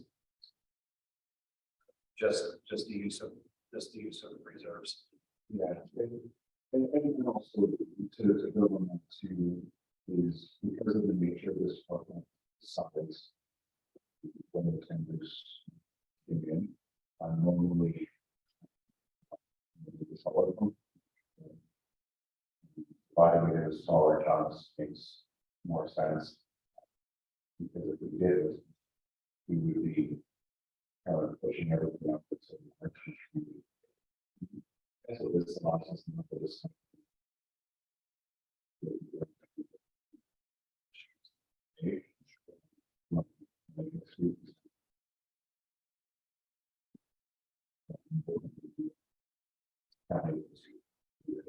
So when we go back to the impact reserves in today's budget, like in the portion that we've been asked to consider, not the County Road 2 portion. But that is the 785. Does that indicate the amount as well that will be taken out of those reserves? So there's going to be a higher number than what's indicated there. Yes. Out of reserves.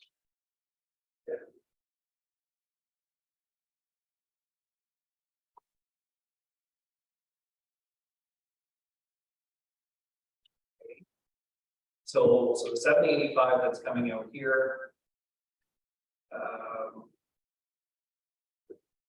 It's to cover the projects that are listed in this budget. We're gonna see a completely separate budget for the other project. So this. Yeah, it'll be just a county road to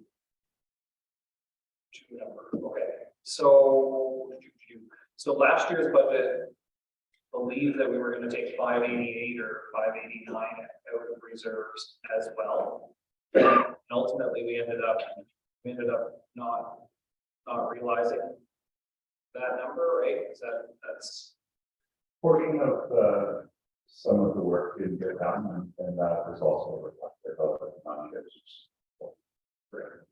so the number, the reason that we didn't see the actual in 2022 much lower than 165 is the realization of the 585 that actually came from the court. Otherwise, that number would be far different than what it is. It would be closer to what was actual, like we were going to take a 588,000 out, and it probably would have been, call it 300,000, so we would have taken out about $200,000 less, which again is reflective of the work wasn't done, so didn't transfer the money from. Okay. Yes, and let's keep in mind as well that of that 75, 350,000 of that is the modernization money that we, I don't want to say over, but they're all, so that's just as records on national sustaining construction. Yes. Right. Great. Thanks for that, because that number looks enormous, right? When you start looking at it. But the reality, if we're doing just those two numbers together, the 585 from the port and the 350, that's or the 300 that's left in the modernization, that more than equals the 785 that we're taking out, correct? From the water rates. Yeah. Yeah, because when at first glance, that number is large.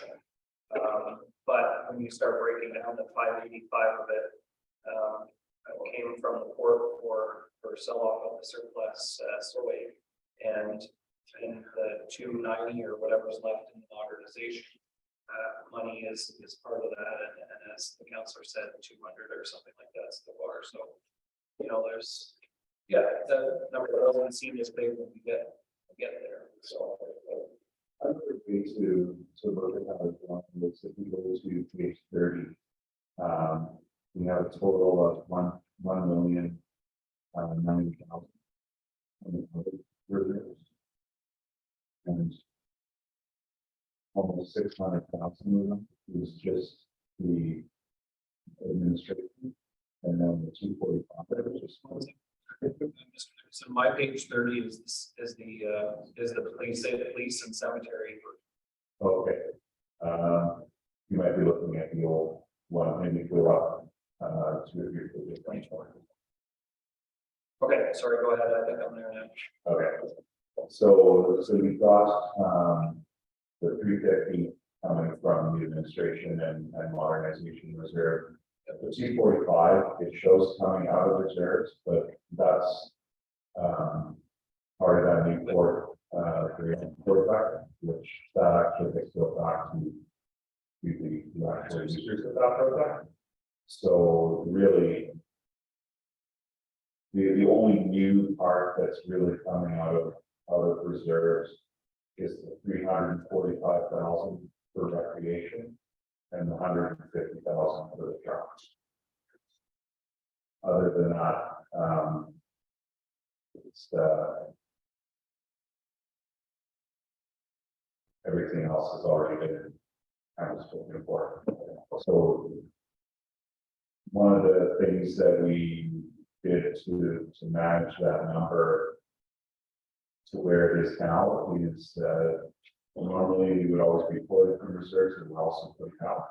And that's why I thought it was good to look at that net number.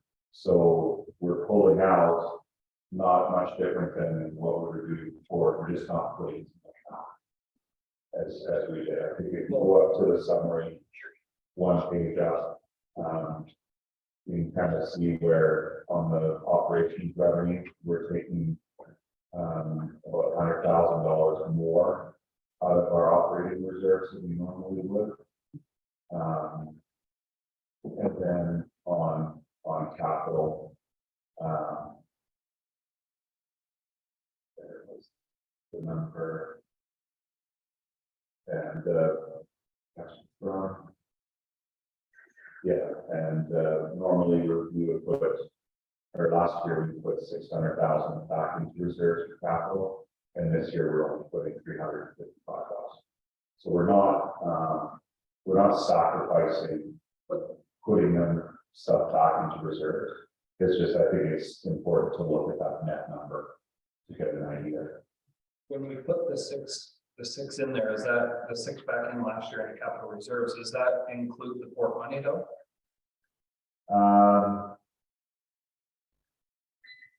It shouldn't. It's 585 that went into reserves, right, from, but it was dedicated capital reserve for the port, so. Oh, okay. Yeah, So if that then six, it would. if that 600 includes that, then we would actually be above what we put back in.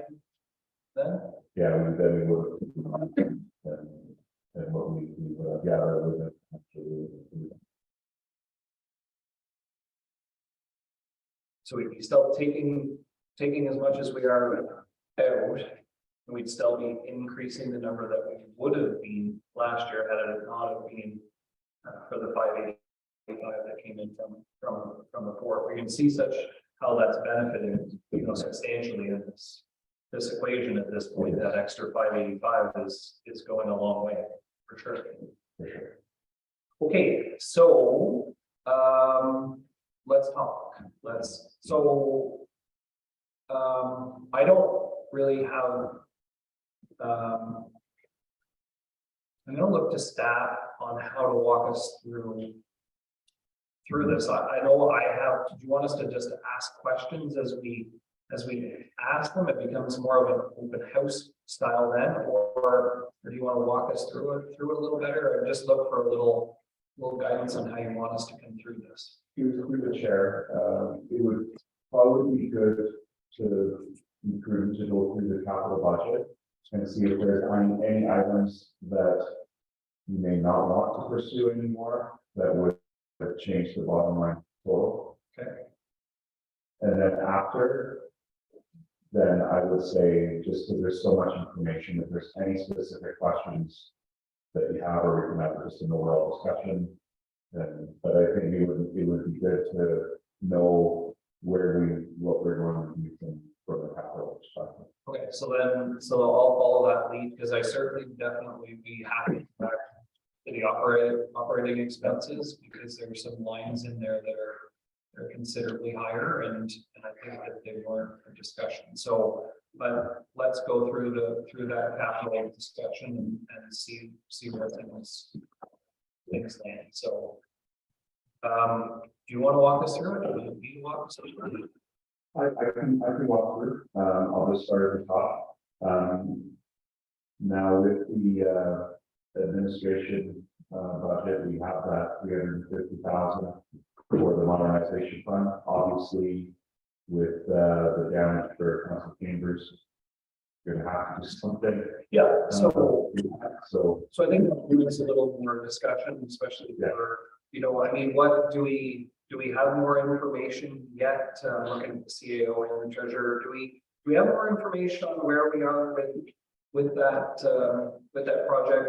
Are we up to a point where we know what costs are going to be, or what, where we're at? So through the chair, right now, we're still getting a scope of work with respect to what dollar value to restore that chamber back to its original state.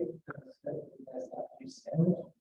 And once we receive that, then we'll at least have some there with respect to proceeding with that recommendation about motion. what that value that we would receive, towards doing that renovation, if given is that, to, proceed with the office downstairs. So, Until we get that actual zone boundaries, back with respect to what's going on. It's not an impact to taxation, it's just the use of the modernization money, so, but if we're not gonna use the modernization money, there are definitely places we could use the modernization money.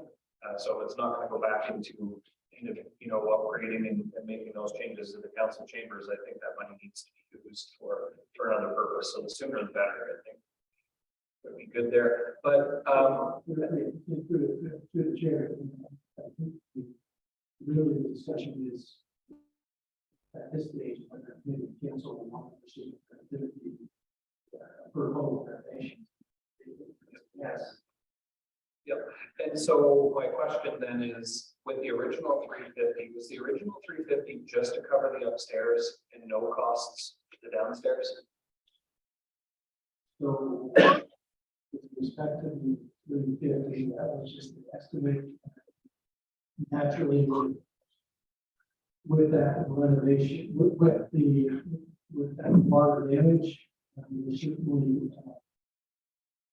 with some of that cancer chamber exposed, actually locating some items that were hidden with respect to the block wall or some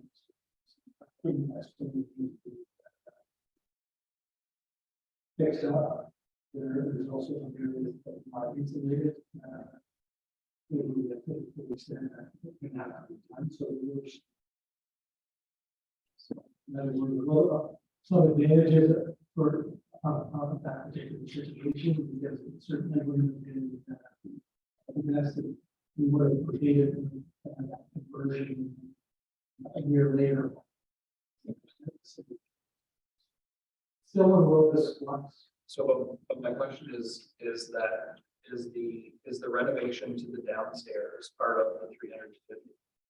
That is the original plan. I don't know that whether pricing will dictate all of that work to be done for that now. But the priority would be getting the diversion upstairs done and then work away to the downstairs. yes, so I mean,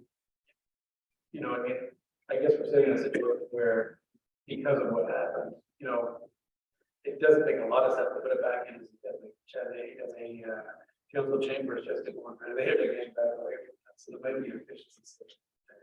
I'm sure it's not much of a process. But I mean, as far as we're concerned, we can stay here till it's ready upstairs. But we see the down.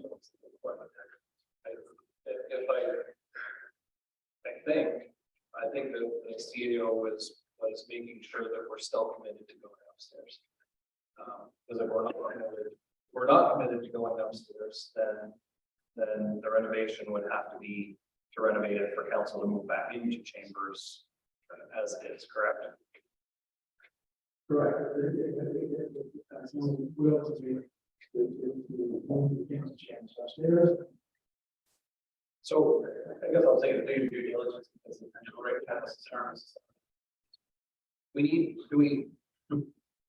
know I'm putting you on the spot, but I mean, the original idea was that we were going to spend 350, go upstairs, get whatever the council chambers could be, get the closed room, get the renovations done there, and have 6 offices, I believe, in the basement, or not in the basement, in the old council chamber. But are we going to and I know you're saying now that there would have been an increased cost to that we wouldn't have realized until later, but are we expecting the 350 to go up? Is that? I think that's, I'm trying to get some clarity on the decision that we're making when it comes to both of those rooms. That's all. What's the actual cost going to be?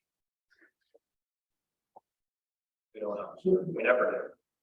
No, in California, you would get that here, concept, right? We don't have a detailed design but that the process happens. Trying to get that together as soon as possible. Unfortunately, the reality with the older building is that renovations were done, somewhat piecemeal, and what we're locating now with certain areas exposed is that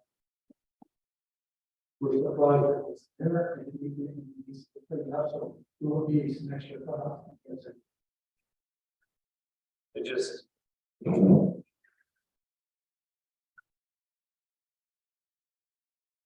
Once you make the decision, though, as a group to, turn that into offices, it's no longer chambers, then we're chamberless, and we're committed without knowing the end dollar value, of what we're getting into.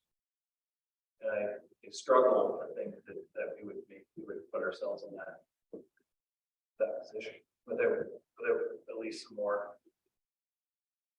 information. Yeah, that's the chair. In all fairness, I don't. Okay. But there's no, but ultimately we can beat this around all later. There's no impact right now to taxation. When we get more information, they'll come forward. Correct. If 350 is the number that council is going to spend, we'll do what can be done. 350, focusing on that council change. There's X amount of dollars to repair. There will be X amount of dollars to repair that stairs.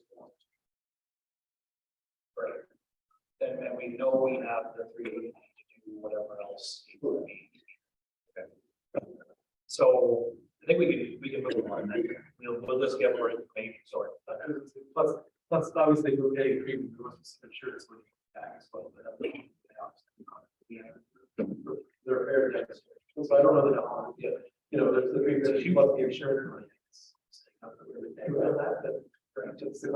Yes, yeah, for the total, yeah, because I haven't heard numbers, but I assume that it's a fairly sizable claim, and we would have a deductible that we would have to pay out in there as soon as. Correct. Correct. Working with the as indicated, we're still getting that full scope of what cost insurance are. So once we have that number. So we'll get more information, we'll get more of an update at that time. Okay, let's move on then. So we've already done the Newport Green, what the issue is there. The municipalities share is 55 days of taxation, kind of speaks for itself. The Spencerville drainage and the Johnstown drainage. That's just all which stuff from last year. And that'll be a debenture, I believe. Am I correct in thinking that? We have an infrastructure loan now. Infrastructure loan. And we'll convert that that was always the plan, to convert construction loan to a debenture, or leave it as in the construction loan? Through the chair, we took the construction loan out to complete the project, and at that time we either moved into a longer term venture or we pay that lost pay. So, Right. I would strongly suggest that we move into that 1-year venture. Yeah, and we To cover those costs. the interest rate difference between those two must be large, is it? Or does it not get realized until we move into it? Yeah, it doesn't fully get realized until we move into it, but the last quote that I got from IO on their debenture loan rates was about 4.2%. So the GSC that we have set aside offsets that interest. Okay. Good. Anyone? No. Good. Okay, so waste disposal site, we took out the waste disposal site for further discussion, because we sort of opened up can of worms with our discussion as to what we saw for that site. We're gonna clear some land or some work back there as we can, but make it maybe a bit more of a wholesome discussion. Is that fair? Through the chair, yes. Summary of that? I don't know if the director of operations has any more to add. Yeah, the original, ask for that one was 155, believe. But that included work. There is potential to, get some of the, County Road 2 excess oil moved to that site. We can't do that without getting it cleared first, and we can't get the high over there because of the ground condition. So we would probably be looking at the bulldozer going in and clearing that. We're not sure yet if we can use that excess oil there. That would be something that would probably go to the engineering and design for the transfer site. So that's why it's kind of, they're all kind of linked together.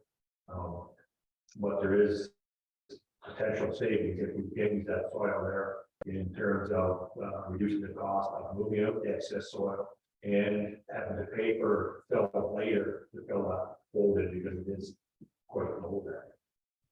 So it's, I guess, something to discuss and consider, but there's kind of the projects are kind of interlinked in a sense for how we can best accommodate savings, and especially the excess oil that could be very expensive.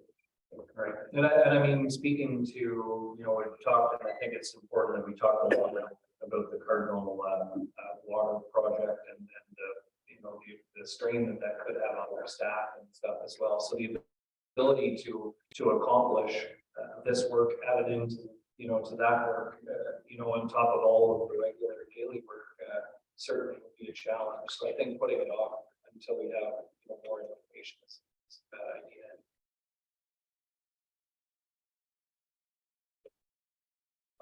Through the chair, if we're looking at getting a bulldozer in, we would need a contract or anything, right?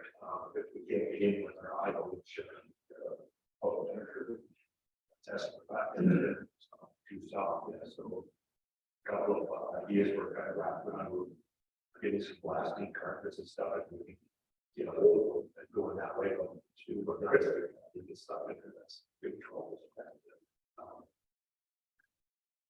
In light of the potential for getting rid of the excess soil, it's worth considering getting that electric work done. We need for the trussing in there, we probably need some gravel to reinforce the surface control that can truss going back and forth with the system and room to put in.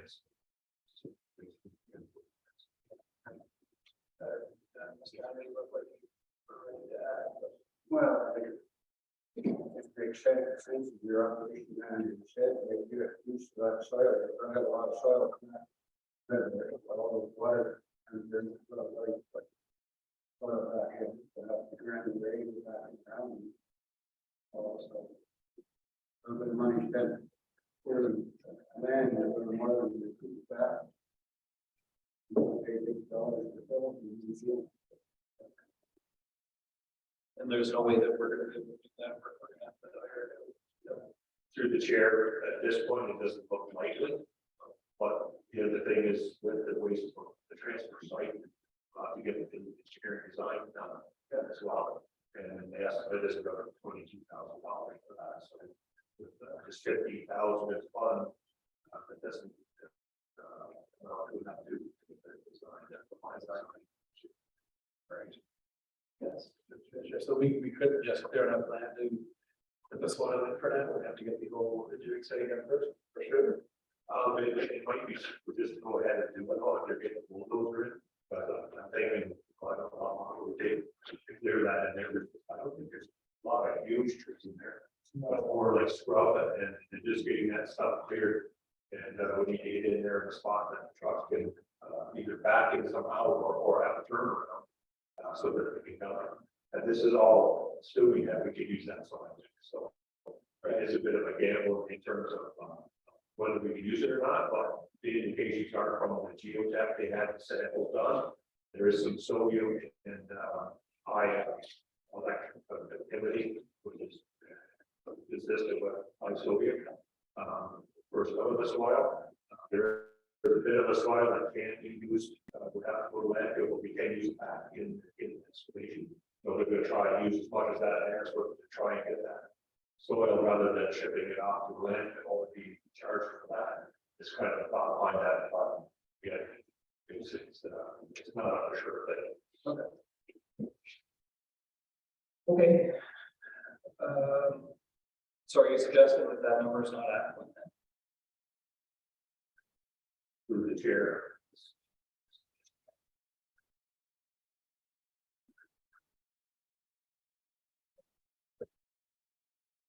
Sorry, the CAO. Maybe one mind, maybe a different option. I don't. Okay, I guess maybe the question would be to committee at this stage, probably at least, somewhat comfortable with the capital, list of capital projects. Completed in 2023. Set that aside, I believe there are probably some questions with respect to the operational side that you want clarity to. Maybe let's start working through some of those particular items. And then if we naturally ultimate decisions tonight, get some additional clarity. Hopefully, the next budget meeting.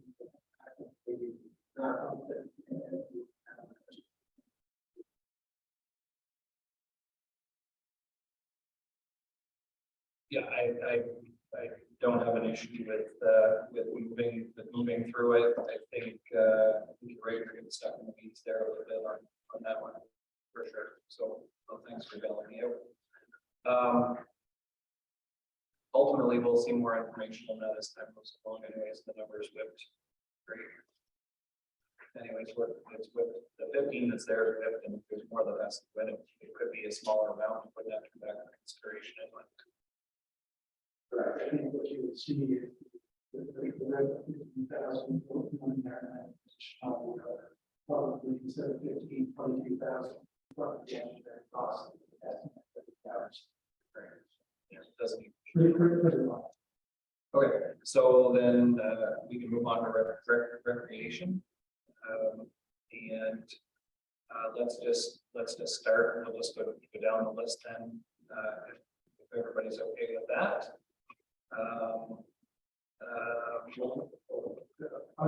Sorry. I was thinking if there's no other question. Yeah, I hear you.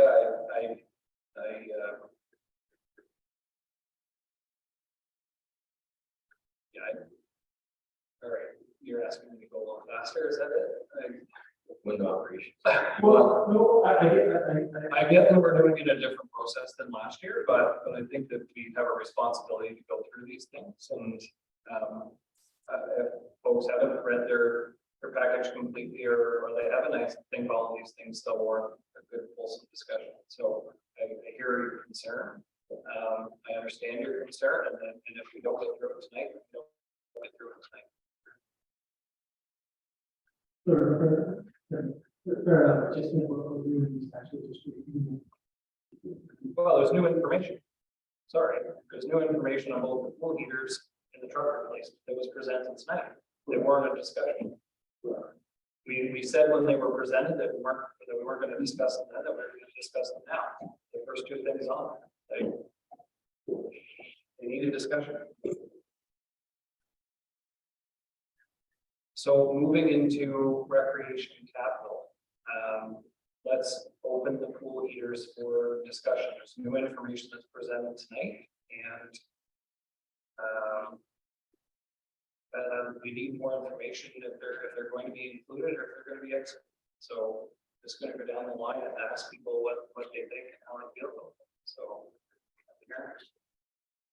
I'm all for pool heaters. I think they're a great idea. I don't think the 900 season for running these guns is crazy. Councilor Martin. Not controlling pool heaters at the moment.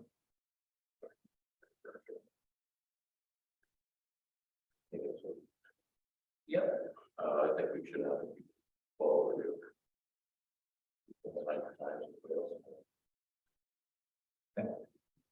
Or Deputy Mayor? Yeah, no, I'm 100% for them. I'm just a little concerned about the propane over the natural gas. You're saying we can move to 900.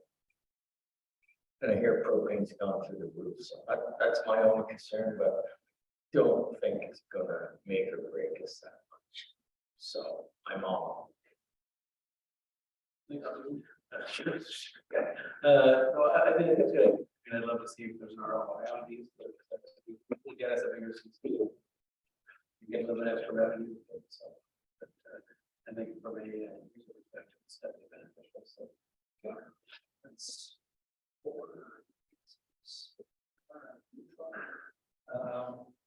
Mr. Hunt? You know, you don't have a vote, but I still like your input. Well, just gotta look at what you wanna take in, what you wanna take in, what you wanna leave in, you capital. There's all money's coming out of your reserve. I think that's a good one, for sure. Certainly.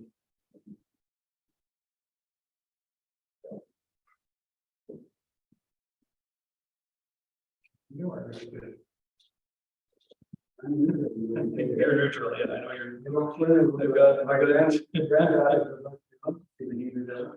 Two neutrals, and I know, and I understand, you know, this one's straight up for me, a needs and a wants thing, and this one, for me, comes in strongly as a want and a wish list, and I think I'd love to swim in a heated pool, and that it would be fantastic, but then, you know, I go by Reed Street, and I know that's not maybe a fair comparison, then let's go to Victoria Street. And, you know, it certainly would be under my needs category, and I struggle that we're going to put in pool heaters when there are so many roads projects that need to be done. So, and I understand that, you know, this is a difficult year, there's a capital year, if we're going to do pool heaters, maybe it makes more sense because it doesn't require as much staff time or effort or work to do them. But I just strongly see this as a needs versus a wants thing, and I'd struggle with putting in the heaters myself. So, but I voted I think strongly here. I think there was three, one neutral, and I would be a no. So I think that means we dig it. The next one would be the truck replacement, and there's new information presented tonight. I think staff needs a clear direction on. You need a clear direction on whether it would be a new vehicle or a used vehicle. There's the new information includes new and used, so would we say exactly what we wanted, or would we leave that to staff to come back with options, or give a dollar value up to, or what do we? Sure, I think there are a couple options there. I guess the biggest decision is whether truck replacement remains, and then we want to set an outside limit. I think in this particular case, I think that's the key question. Okay, cool. So, and then I think once we get past these two, I think the rest, I think everybody was in agreement to when we went through these before. So I think we can move on after that. I think it's sort of my outburst earlier. I was getting frustrated. That's all. Just yeah. So yes, you want to go? Sure, yeah, I mean, as far as the truck goes, I think we take a look at various trucks in the fleet. I mean, we need to spend some money every year on this, so. I say even 55, it sounds like, staff work with that number because of kids, so. Okay. I'm gonna go back to this seat first and just, so I do want to. Okay, yeah, if there's anything you want to pull up, we'll have that discussion. So I'm gonna just ask Mr. Hunter if he has any input on this first, and we'll go down the line. I mean, we vehicles, the rest thing. Still, that's the option, we used like 2 times before. I mean, before. I just for clarity, I did make that phone call. I don't know if that's my responsibility to do that, but I did make that phone call, and I was assured by Port GM that it's not a year that they're not asking for one in the budget, and there wasn't a year to replace their truck. So I'm quite happy with that. I did, and I don't know if that's an overstep on my part, but I did make that phone call. So just for clarity. But you know what I didn't do it. I did it. I thought that was always an option as well, and certainly mentioned that I just wanted to make sure it was or it wasn't, so. Okay, so I think it's you. I'm going back to the chair, if I may, to, the facility manager. Can we get one more year to purchase new truck? Like for that, No, you cannot. sorry, I said, no, you cannot. is there a reason? Wear and tear, things are kind of, the vehicle that we're going to take up the road is cheap now. It's still.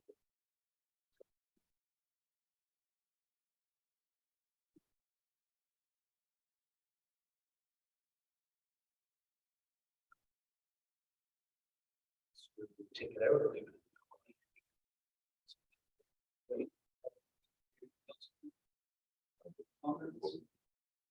Say the truck, these times. Makes it okay. Just for clarification, the chair was still looking at a quad cab. I like replacing it, but I don't know that we need the quad cab 4x4 with the reduced set cost or anything.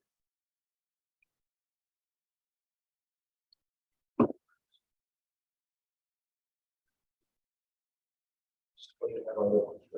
Speak so that the microphone. Sorry. I was just explaining to Mayor to Councilor Martel, we were explaining that pipe that they use to pick up supplies and other ones, so. Yes, currently right now, the vehicle that is going to be replaced is used by our facility operator, Steve Jackson. He carries a lot of tools and equipment in the back of the 4x4, not in the back, but in the podcast section. So that is another benefit for us, was the folks to put it in the back and have it in a lockbox. Not, I mean, if someone's gonna break the lockbox, it's breaking the vehicle stuff. But that's the chance of that. But excuse me, to the chair, it's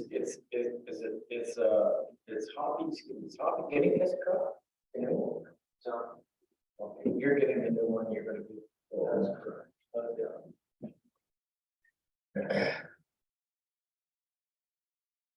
I didn't get, no, sorry, Council Martel, I'm just trying to pull where. That doesn't change my opinion, and I think that, no, we did, is there a reason that we can't do that with a two-wheel drive truck?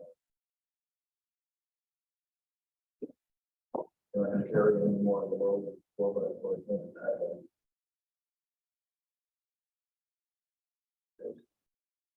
This is my thought, it's overkill, for what you're doing.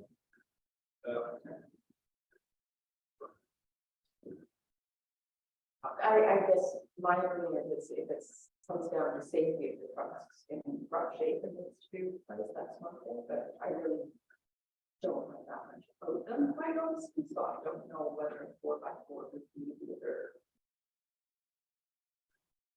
Good, thank you. I think I'll come back to, former member on council again and ask what their years on council to use and other than a program. Well, we had two-wheel drive trucks and recreation for a long time. And do a lot of driving in the winter time. Usually, augmented between the two opinions and hanging out. Land Rover side roads in the winter time is a two-wheel drive truck, are not very safe. You know, a lot of driving, and four-wheel driving, you get where you're going forward. I don't have any trouble, but, you know, we went to a podcast number of years ago.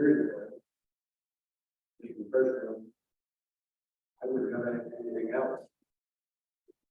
My truck up there now, about sheet turned up on the bottom, was down, but it's still tools and stuff in it all the time. It's easy to get out and transfer.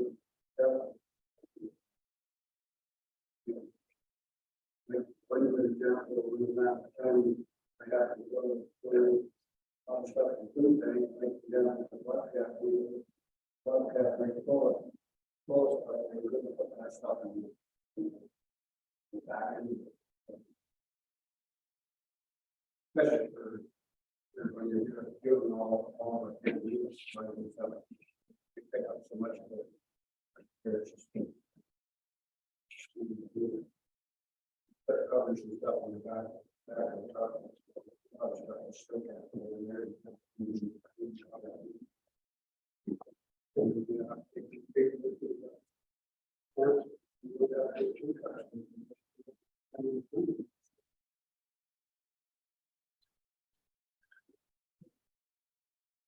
Guess I have to weigh in. I think if you need a new vehicle, you need a new vehicle. I have no doubt in my mind that vehicle needs to be replaced.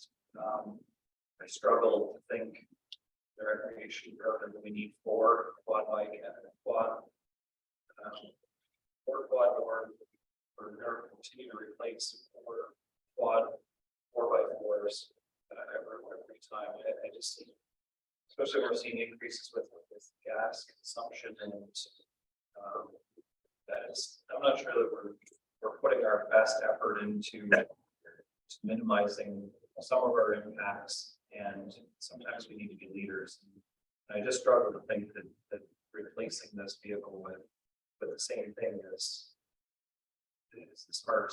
So that's where I stand on this one, but I sense around the table that there's a bill to leave this in the budget. I heard one take it out. I would leave it in. If the fur was a different vehicle, I don't lose that discussion too.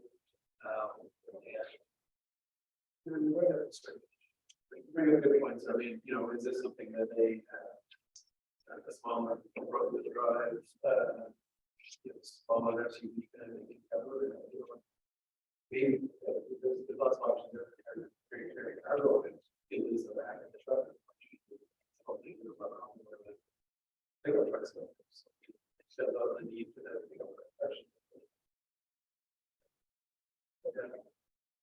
Really chair, don't forget, it's not 55,000 now. It's 59 to 67. Under the budget. The number, I think, I remember what the CAO said was pick a number, right? Or leave the number the same, set the number that it has to begin at, and that's what there's issued for. Through the chair. Certainly get that. Right? Both numbers. There's you want to set it back and say, we don't have options. Set whether there's some other options. So I think it was clear to do that with the last event. The CEO said he didn't want redundancy, and I'm doing my best not to do that, but I think then I'll ask that to correct. Facilities manager, did you consider other people other than 4x4? So I don't believe I was asked to do that. I was asked about a hybrid. That's one of the things that I learned. We're going to do this suggestion. I mean, for the next budget. Again, this is where it's kind of the experts, right? So if staff thinks there is a path forward, then we get an option for it. There's no, you can stay right now. You can stay right now, no other option really is a good one, then I would say we can. You gotta use it. To the chair, to Councilor Ward, I mean, the option has always been just moving those vehicles down, those multiple. So, I mean, if we were to get an SUV type of vehicle, that SUV would not, might be beneficial for me to drive, but it would be beneficial when it was time to move that down to the parking lot. To be able to store equipment and what have you. So it might be beneficial for me right now, but I'm not looking at just, looking at the ways to be 3 or 4 years from now, when it's time to take another vehicle off the road, to remove the vehicle down. That's the option. I don't think would be So you're saying we need 4 pickup trucks? That's correct. Further discussion on the pickup truck? I think it stays for the sound of it. Okay, all right, and you, so, okay, so then I will go with CEO's suggestion, looking down the list to the rest of the capital budget that's here. Is there anything that anyone wants to discuss? Yeah, like I said, I think. Much to your point of the leaders, I'm not sure, and I think that John sent Dennis parts are, I think, 2023. I'd rather some more roads under it, I mean, even if we were, I did have a chat. Email conversation with the CEO and the treasurer, even if we don't build the road this year, I think this is money aside for future roads. What we do at the same time. But, I think we need to put some more money in the roads, I think you said there as well. Roads, we like that. Some work on it, and, we don't have enough going on here as far as roads deserves.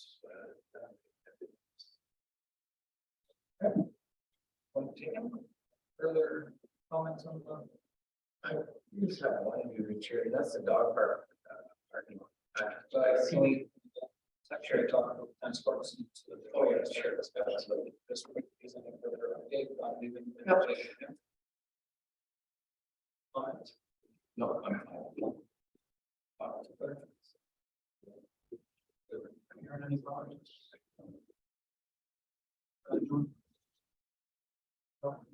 So we're not getting the blood out. Wait, so what did you say? Sorry, I just, the dog repair, rebuild, or sorry. Dog park or parking. I see it's removed, but I know we removed the dog park. But how we're gonna try to do something with parking lot. Am I right or wrong? Through the chair, I'm not sure there was a decision made on that piece. I just looked at that there was no appetite to name the dog park, so we had from the budget.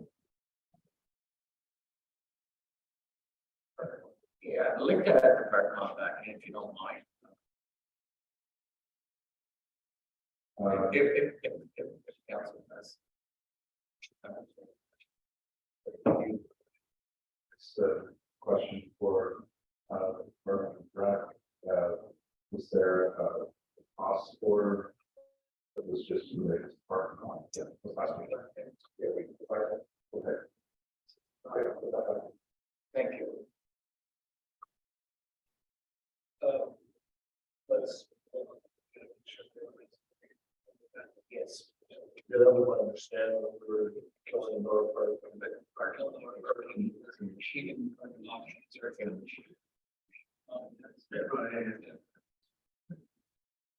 keeping parking. Thank you. Okay, so I think we're almost there. So is there anything further that we need to discuss in relation to what's here, the funding, where it's coming from, anything else? That is the question. Absolutely. The current hospital is Yes, being new, I'm not quite sure what that is. sure. So to the director, you give her a very high level review on phase 2 of the current. Certainly, so it would be a complete remodel of the liner of the pool, the tile and the shoulder. And phase 1 was completed this past year, where we put a new filter in and put new lines in on the other part. This would be the And just maybe for a little more clarity, why? Doing it? Oh, just, it was completed in 2002 or 2003, I think, was the year. And just for that expectancy of who was 25 years. Right.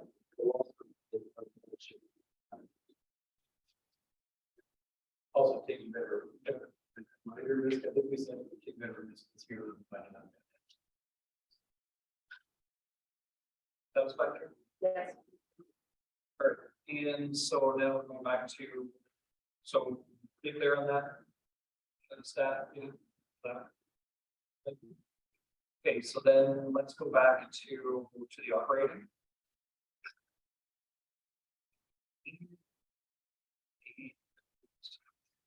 So, okay. I think 28 page.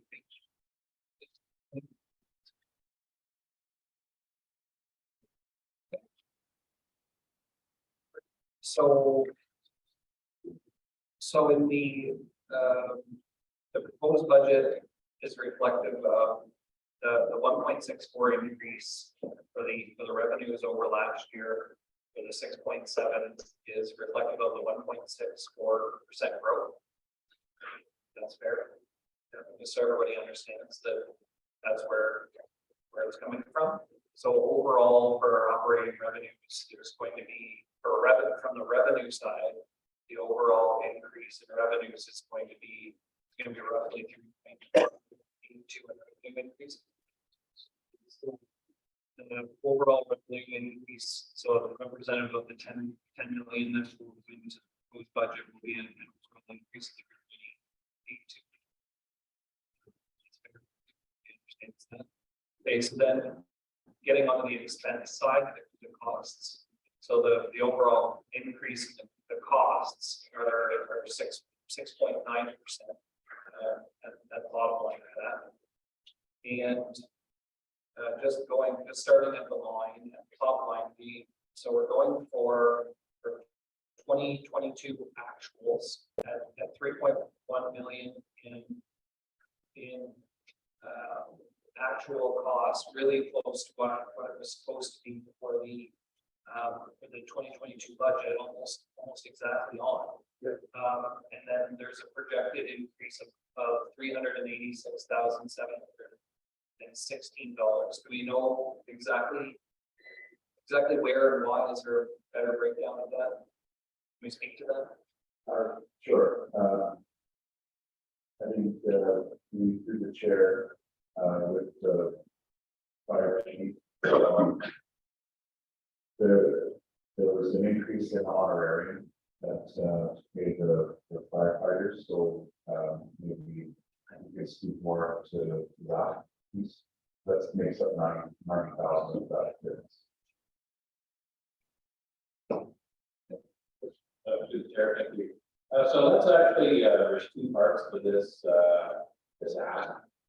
First one is to, let me go backwards and explain how our existing system works.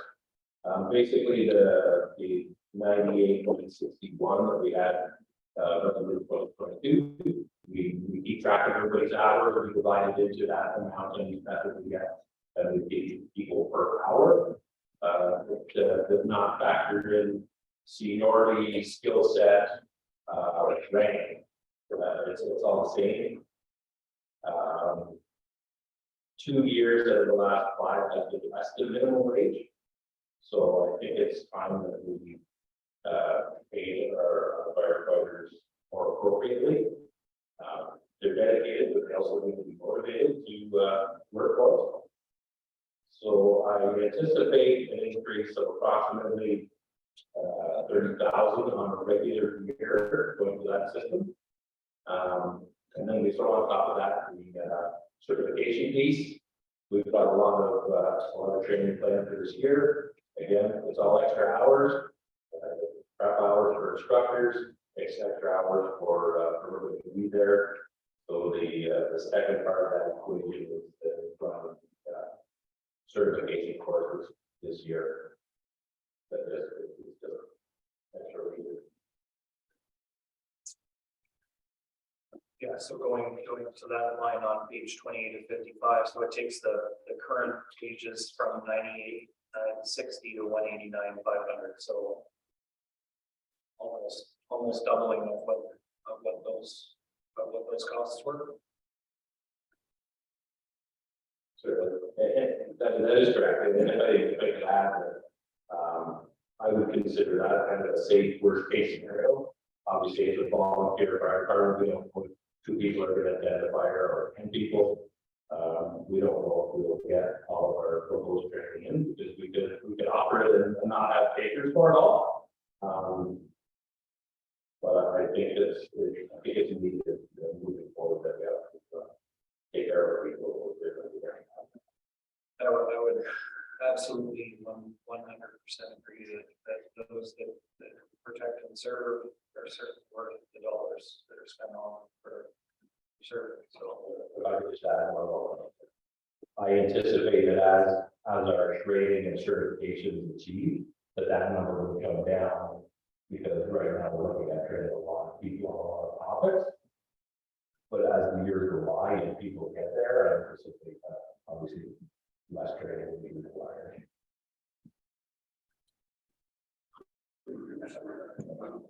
yeah, absolutely.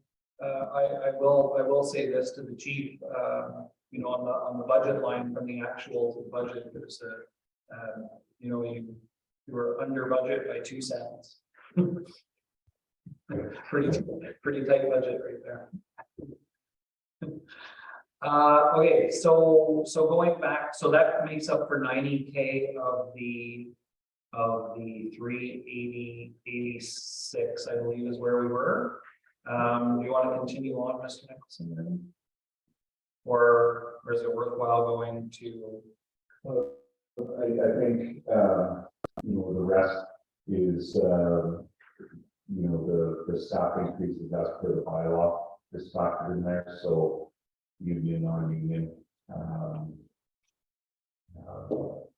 all of those things. There are some salary allocations that change going into 2023 as far as how some of the staff's time is allocated between the budgets. So you might see, looking at an individual budget like finance, you'll see it's way up, but that's also because, you know, some staff salaries allocated to that rather than just the buildings. So that's why it's hard to look at it kind of granularly budget by budget. I can give you the exact number. I can run that for you as well. Yeah, I think where I'm struggling with this number is it's an 11.09% increase over last year. So I'm looking for a little more info as to why we're at 11.09 increase. I think that's my overall struggle. We're certainly, I think that would reflect, we added a recreation coordinator position would make up some of that. And there were staff progressions as well on Great progressions. that would have factored in. Okay. And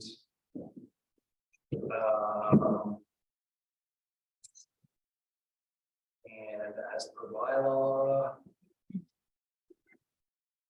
Yes, for what I want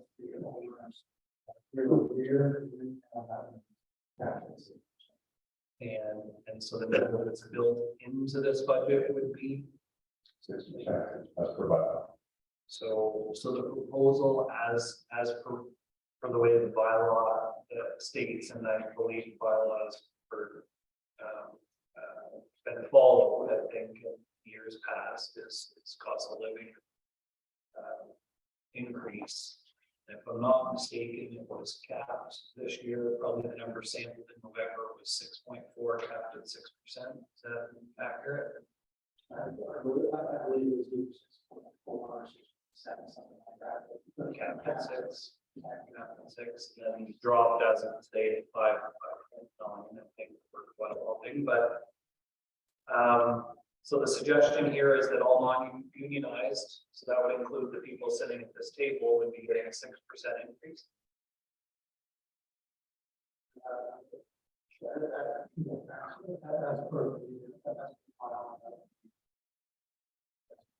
Now, it's as indicated before, that is certainly subject to. Right.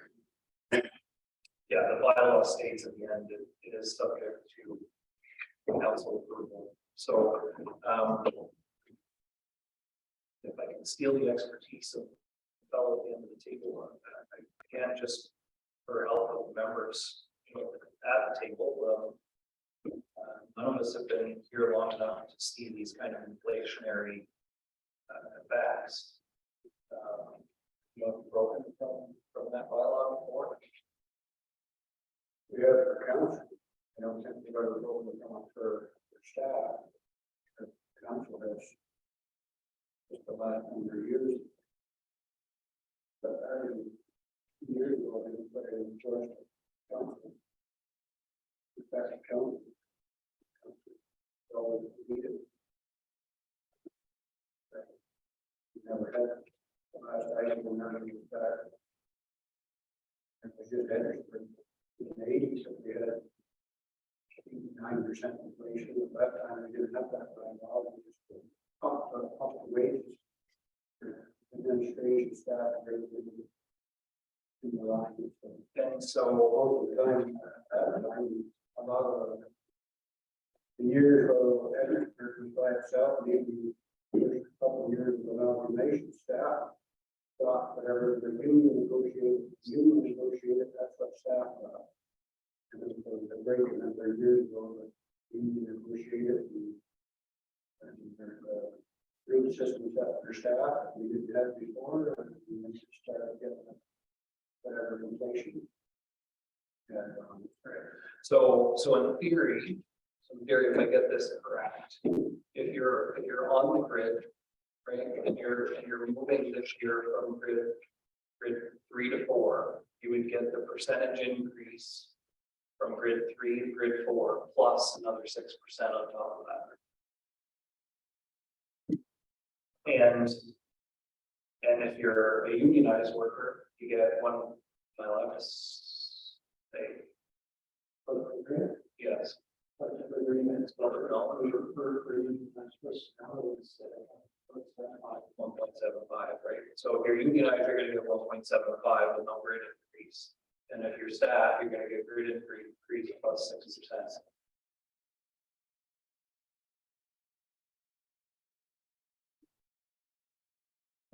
And then, I can't say that. It's a session discussion.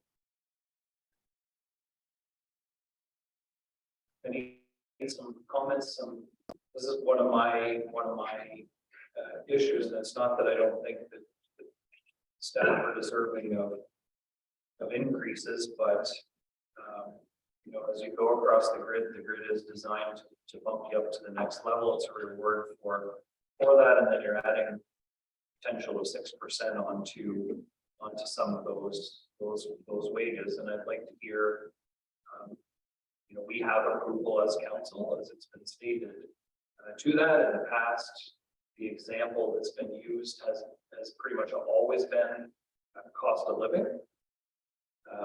You know, I know since I've been on here, cost of living certainly hasn't been 6.4 or 6.7%. I certainly struggle with taking, I wouldn't take, I would hope that my fellow members of council would agree that we would take that increase ourselves, 6%.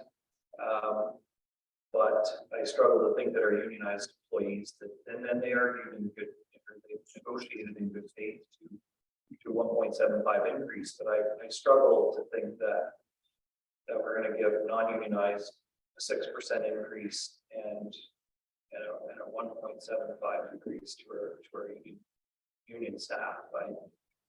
It puts me in a difficult position. I need more feedback. I haven't heard any feedback from anyone on the table other than member Hunter on how they feel about this number. But I struggle with the 6% increase. So, but I need to hear more discussion around the table. Otherwise, it just stays. Nobody wants to talk. I'll leave it alone. Do we have any comparables? Sure. Did we hear the question? So, do we have any comparables in other municipalities? I only have what was presented preliminary to budgets and an average 5.2%.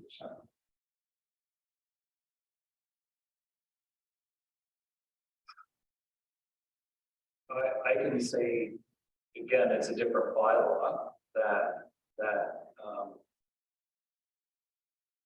that they follow at the county than what ours says. Their procedure at the counties is to follow the whatever the union agreement is. The union agreement that they're currently working off of, and although they expired in December, so the number for this year will be set from that number, and it is 2.5%. So the increase for staff there will be 2.5. That's in the union contract, is that right? They base their staff increase on. Yes.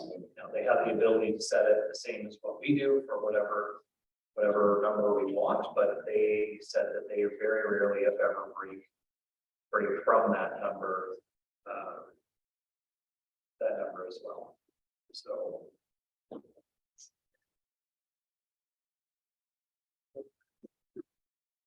Just quickly, sorry, to the chair.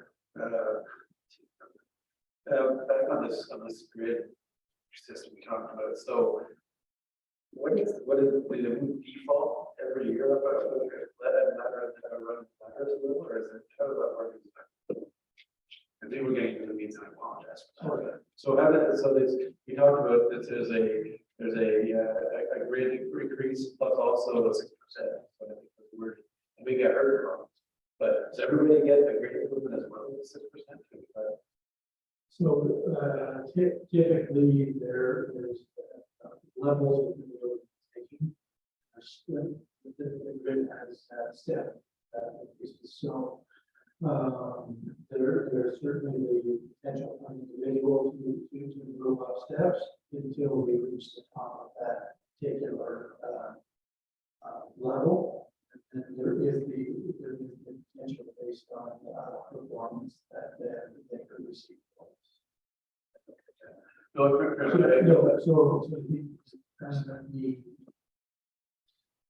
So the goal indicates on board to sort of stay current with the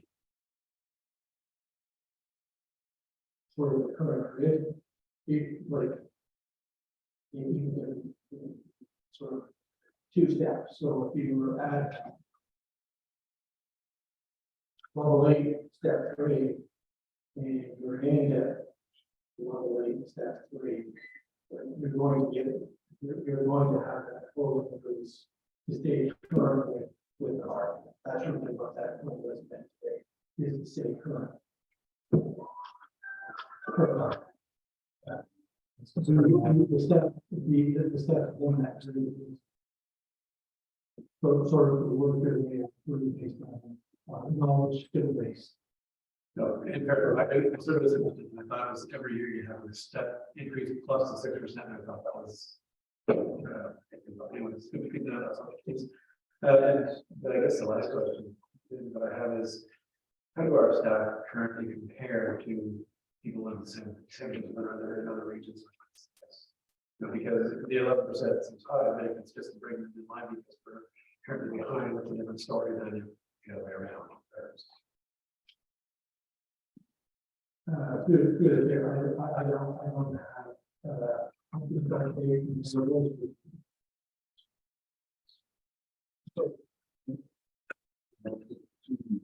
Clear on one line, but it's salaries and benefits. So if there's any benefit increases, that's included in it too. So it's all one big thing. So I've been trying to break down how to do this in granular segments and show the concept. My concern.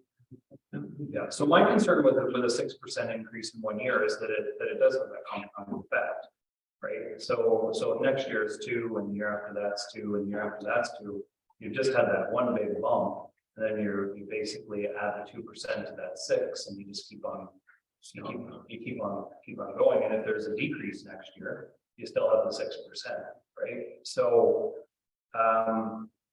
I just. And it's already down to 5.9. So if the inflationary, measures with the interest rates that have been put in place have their achieved, the effect that they're hoping to achieve at the end of the year, the goal is to get inflation back down to 2% again. So, whether that can be achieved in this calendar year or not remains to be seen, but that is the ultimate goal. So And I'm not saying that there was pressures on everyone, having been felt, both staff and both unions. So for me, I struggle with the thought that we would give, that we would recognize that we have to give 6% to non-unionized, but yet we'd say, oh, well, you negotiated a fair deal and you're getting 1.75. I would struggle with that, and I don't know that we can reopen a new union negotiation. I don't know that the union would entertain a discussion that maybe if the will at the table was to recognize a 3% increase for staff and bump the 1.75 on the union guys to 2.75 to get them very close in line. It respects the taxpayers' dollars, which go to pay for that. It shows that we respect that it's hard on both staff and unionized staff, and that we understand that moving forward, we're in a little bit of a wait and see kind of approach to what happens with inflation over the next year. I don't know if that opens a can of worms, making that suggestion. But I personally, sitting here, I struggle with giving 6 plus a grid increase and only 1.75. So I just think we have to think of all. I know that it's only a full increase, but it's a full increase that's not 1.75 or 2.25. It's 6%. So it's a big number compared to the 1.75. So I don't know if staff has any input back on that or not, but Well, through the chair, what I can present to council is a breakdown of that 11.09%. Because I don't think all of it is salary related. Some of it is going to be increased in our home costs. It's in our CPP, because it's all lumped into that one reporting category. I think So I think that's fair, and that's warranted, and it's great, but I still don't think that it's going to change the 6% number but that's the number that's built in. That's the number that's built in. Sure. And I know I'm just one person talking. I haven't heard a lot of feedback around me yet, but I'm just, the impact of that is big. So, and I'm not trying to downplay the impact of inflation on staff. I'm just trying to find a way to make it a little more palatable for the ratepayer, plus, a little more fair to everyone on staff, unionized included. And I don't know if we can do that. I don't. That's my ignorance. I apologize for it. But I'm looking for staff with their expertise for their guidance in relation to this. I certainly wouldn't have a problem if that goal is reached next year of 2%, that we still make a little bit of a gap increase on that next year, so that the impact would be less in one taxation year, and it would compound it less over time. Certainly 3 plus 3 versus 6 plus 2 on a compounded scale is less impact. So,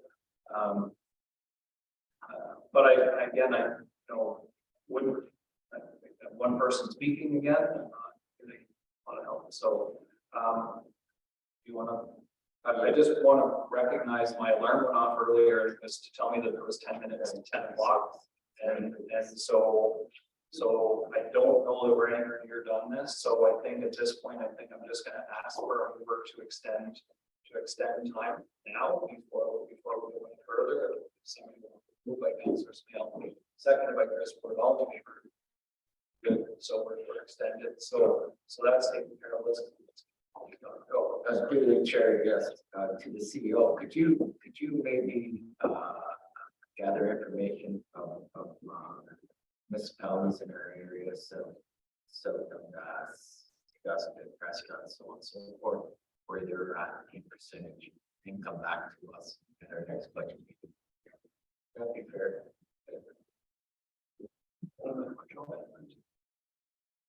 Everybody's doing the same thing.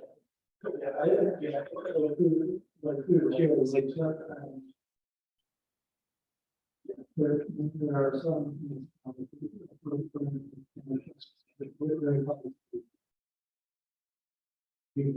So it's been tempted. But, I mean, all over.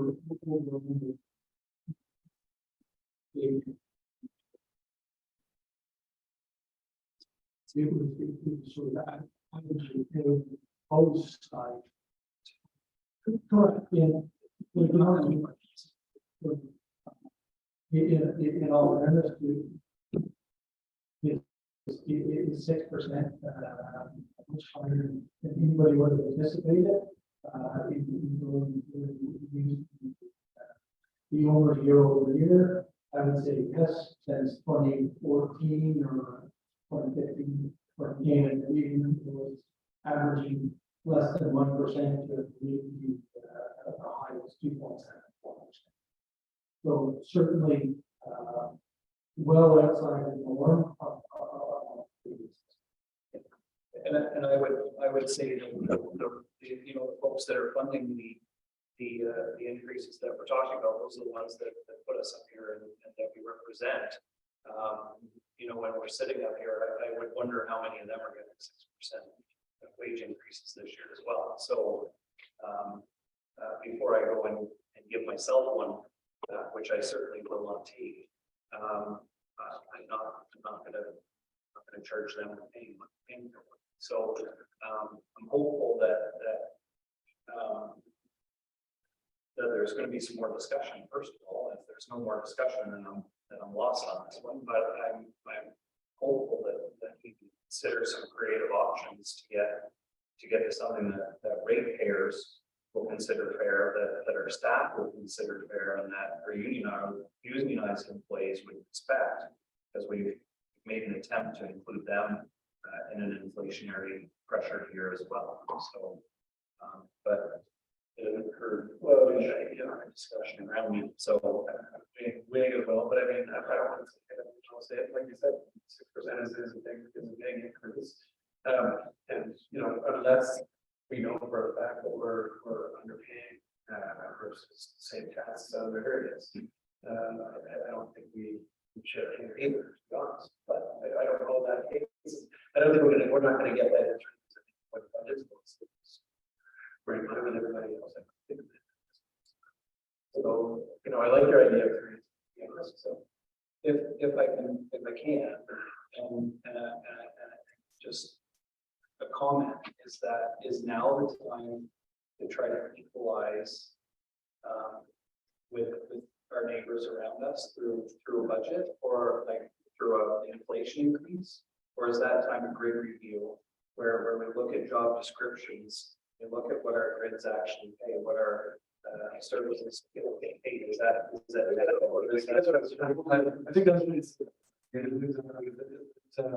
don't think it's a get the resolution before budget closes on that. So your idea of something like a 3% now.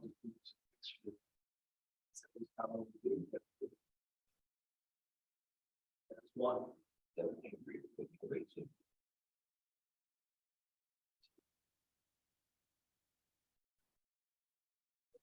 I like 3 and 3 much better than 6, and I agree with you.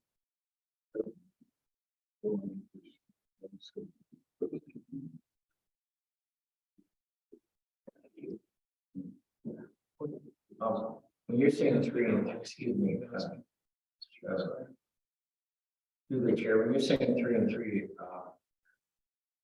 I guess I don't really understand. We're going to 3% this year, 3% next year.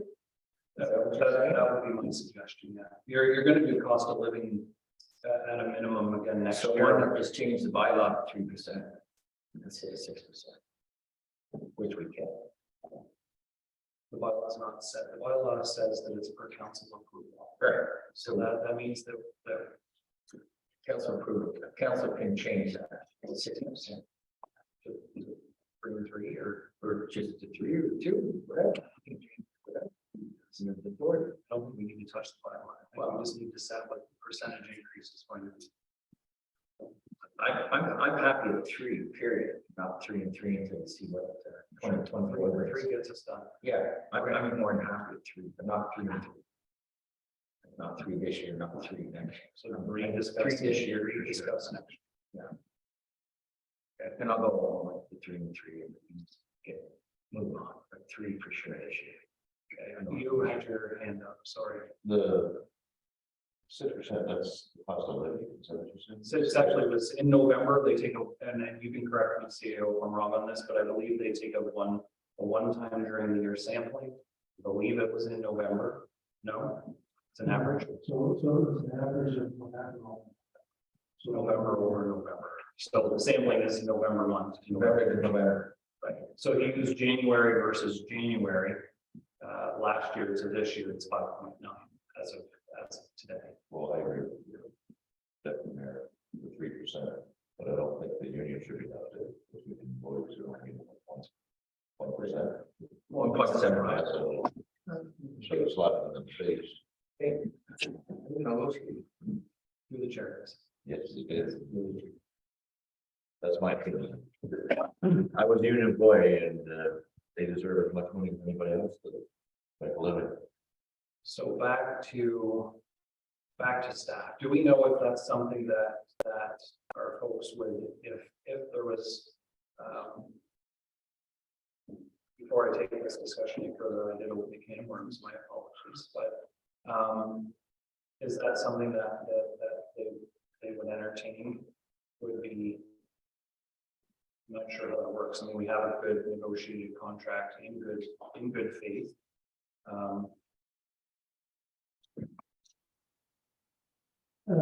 Through the chair, I would need to confirm with council with respect to that. Saying that there was a rule made to not balance it, that percentage increase for three. Take that and start conversation. I think, again, going back to what I had stated earlier, going, for those folks and bumping that 1% to respect for next year only, the rest of the contract still applies. But for the, taking that 1.75 and getting it to the 2.75 and then the staff at 3. I think again, I'll make that argument that it shows respect to the ratepayer who's getting, that's what they're getting. For wage increases, or at least increases to their pay. It shows the union good faith that we understand that, while they may have negotiated a contract at a certain difficult time, and we did it. Then Councilor Hunter and I sat lots of hours with the bargaining team, and it was a bit of a difficult discussion to get there for 1.75. I think it shows a respect to all of those folks as well, that there's a pressure on them, and I think that it shows a goodwill to staff as well. So, but I think again, too, hearing what Mr. Ward said, I do believe though that there's a further discussion, much like the riverfront earlier, that we do need a consult for our grid to make sure that we aren't falling behind our neighbors. I think that's a conversation or a consultant that needs to come in to do that. In job description, I think it's again maybe a discussion for a different day, but I think it needs to be done as well, and maybe it is this discussion. But there's definitely a will around the table for 3. I can see that number at 3%, but I haven't heard much more as far as whether we can do anything. Should we wait on that then? For the union side of that discussion until we get more information.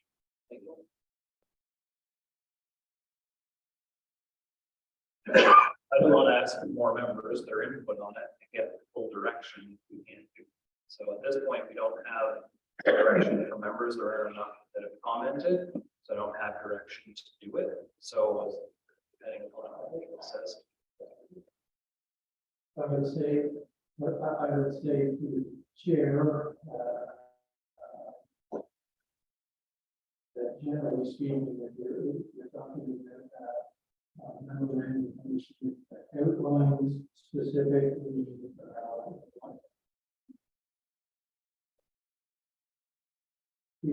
what that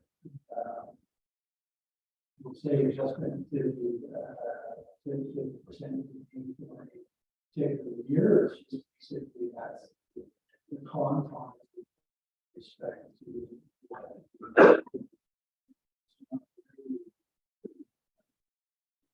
it's not really up for what I consider a date. It's more of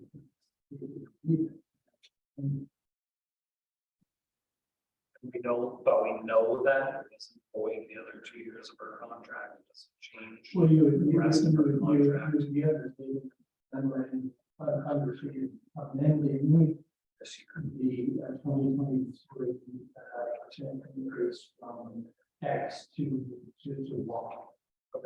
So under that, All other, terms and conditions of the collective agreement that's entered into that for 4 years of the agreement. yeah, okay. So if that under that, like for me, understanding that at 3 and 2.75, the discussion's done for me, I'm in favor of that. I think Councillor Smeals commented, I don't think anyone else has. So I'll look that way first, Mr. Martell. So you can comment on 3, but Rolling and through the chair, but, echo Councilor Smales said, your staff's really good, Richard, tonight. Give me a little more. Yeah, I'll go along with it. Yeah, I mean, like we said, I mean, if we want to go back to the union side and say, 3% this year, there's a conversation that happens about how that we blend that into so that it's equitable. I'm okay with that, sure. Saying 3% this year and not I'm not sure it depends on how that's going from. It's a little bit everything. This, so it's a. And members on get out. We through negotiation with that time basically was 1.5.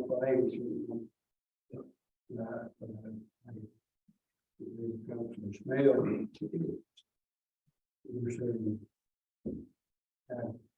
2.75 and 3. I think if you want to council in full respect of the union, if you give the staff, you get the entry too, not 2.75, you get 3.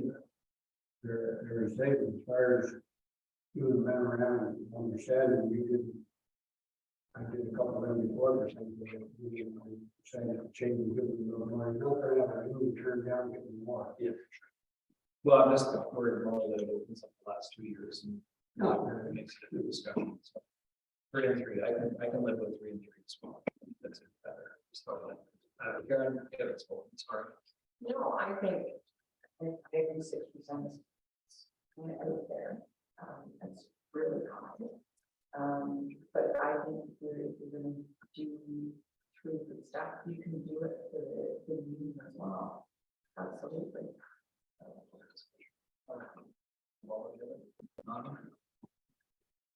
I saw one items. 9, 3. Yeah.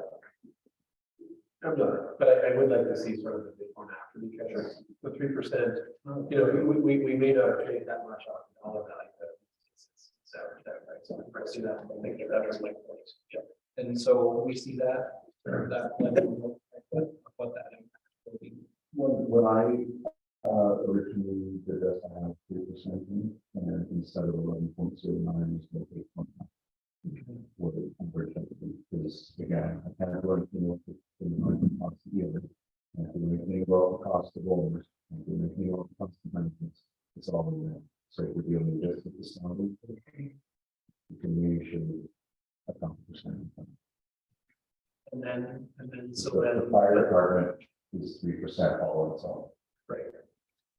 But my worry now is that we've actually added some back in there, even though we've shaved some off, right? We're adding 1.25 on unionized back into that, and that has an impact on EI, well, on CDP, but on a lot of those, one of those ones they max out, they're maxed out, but it will have an impact on some of those. So can we see those numbers at 3 and 3? Are you guys, well, the directions there for 3 and 3? So yeah, and hold on. So to my members of council, I've said that I am not. I will make the motion that I do not want the increase this year. In respect to the 6% or the 3%, I'm comfortable with mine where it is for this year. Again, I'm looking for the discussion from folks. Sure. So I will look at that. I mean, we're talking about $1,500. It's more of the symbolic of that. Yeah. So when you do that, you can do a 0% increase to the members of council. Through the chair is declared, you're looking for 3% non-union, 3% union, and council block. Yeah. Okay. You will. All right. So further discussion to the operating side. Thank you for that.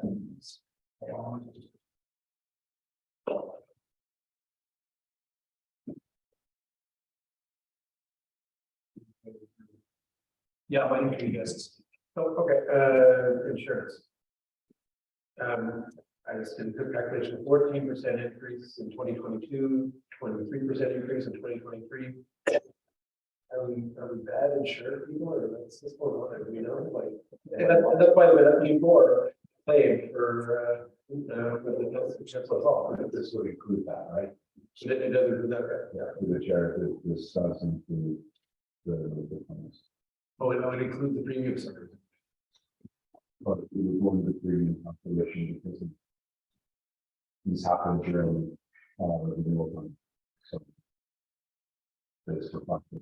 I just like you can look at it, it's gone up, like I said, 14% in 2022, we didn't have a claim to my knowledge, it just seems like, and I think we had this conversation. Prior, we had this conversation prior, not a lot of insurers out there, I think, right? I would like to see if we can figure out how to get that one back down to the normal. Just putting it out.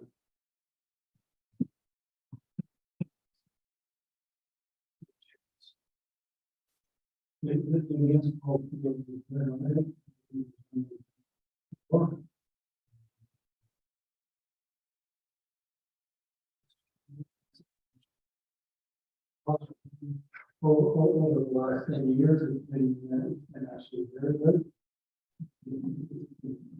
Well, certainly, seeing other areas.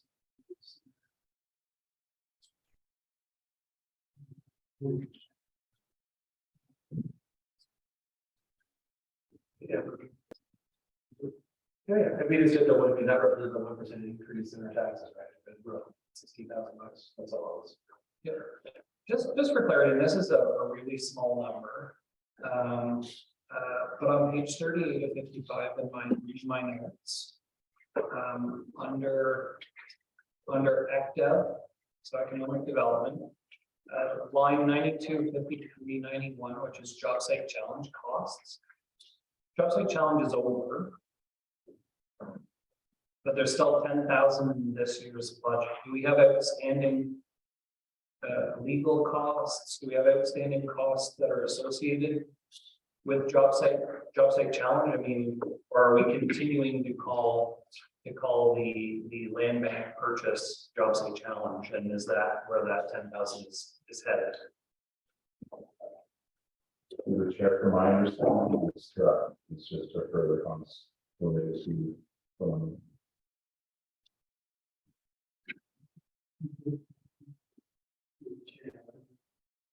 Just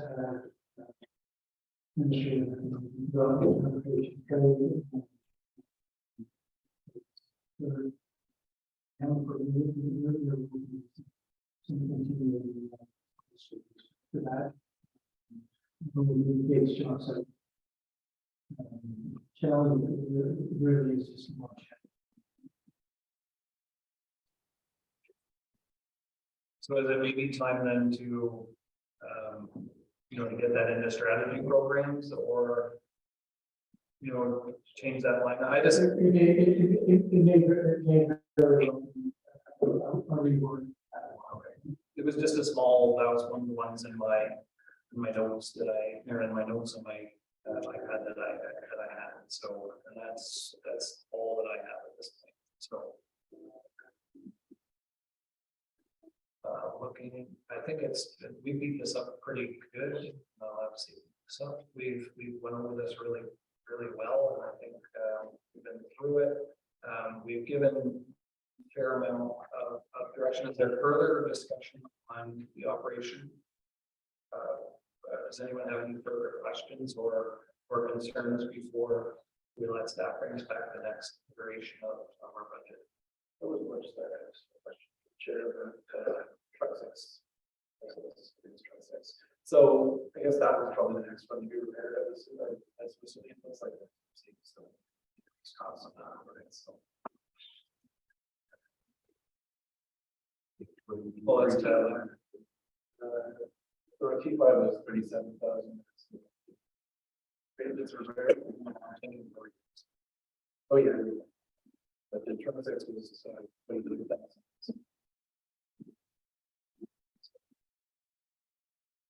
For you guys to Mr. Shaw. Do you have a timeline for T6 replacement? T6 is not okay, we're right off top of my head, it was next year. We didn't have a truck schedule, but following 2 years, it was 6 and 7. Sure, right off top of my head. Yeah, that's right. Just kind of that platform, right? So I'm just glad we have a truck in there. He's part of the department there for this year. And I think in my discussions with CAO and I know that in the preliminary budget discussion, when we had our very first meeting when Treasurer Nicholson came on and did his first presentation, his goal is to have that meeting in October and then not just show us an outlook for 2024, but show us an outlook for 25 and 26 on top and sort of that wants to forecast that out for I know you'll eat that up like dinner. So but I think that's very valuable for all of us when we have a discussion like when's T6 and what can we move this year to next year and that sort of stuff. So certainly, I think one thing that I have to say to staff is that you've done so far, I think, a fantastic job. We have a very, very aggressive, last year and this year with work and capital costs. I know we certainly were worried about our FIR number being down to into the moderate or up into the moderate, however we say that properly. This will go a long way towards getting us back into that low rating and getting us back into that asset management plan, getting us caught up in that gap that we've created. And as long as we continue to do this over our next 4 years, we're going to get caught up. We'll get caught up on roads.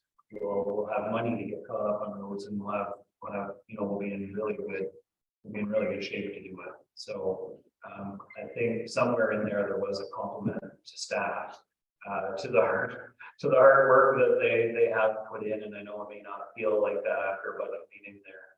They never seem to be fun. So, but in there's a compliment to staff for the hard work, the good work you put in there, the funding options, and the use of where it's going to come from. So I look forward to setting a date for our next meeting. Do we have that to the CAO? Do we have an idea for that date?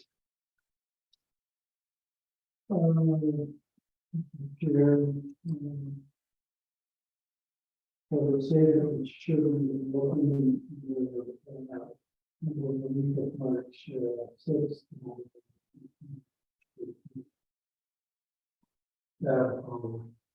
I think if I came to the committee, the 6th, 7th, and 8th are certainly busy busy days for me with the counties stuff as well. But the 13th, 14th, 15th, 16th, my calendar is free and I'm off that week. All I have to do is secure babysitting. So I can be available for any day, any time, that pretty much that entire week. So I don't know if that helps the discussion. I could probably be available for Thursday the 9th if that ended up being the date that was chosen. So whatever works for. Is there a date you were suggesting, Steve? Like, I don't want to steal your thunder, but Not a particular day of the week.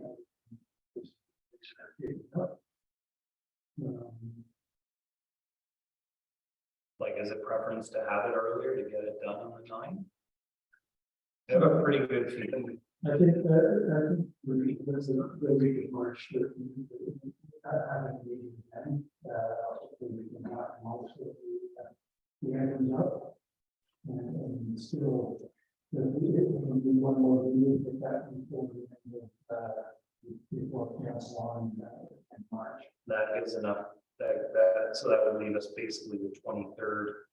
So if we didn't get it done, we could do the 23rd, and that would give us enough time to do by the 27th to get the changes done. So leave you enough time to have 2 meetings. Probably not. Well, depending on the number of changes, I would think. So, Is the 9th better? no, I think we're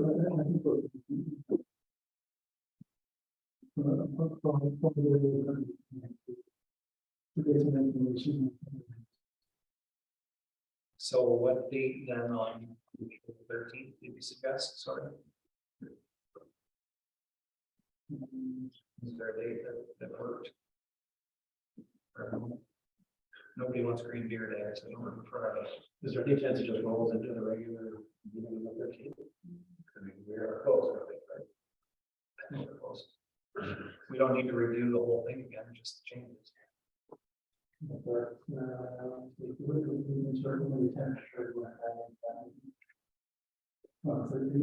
try to do that.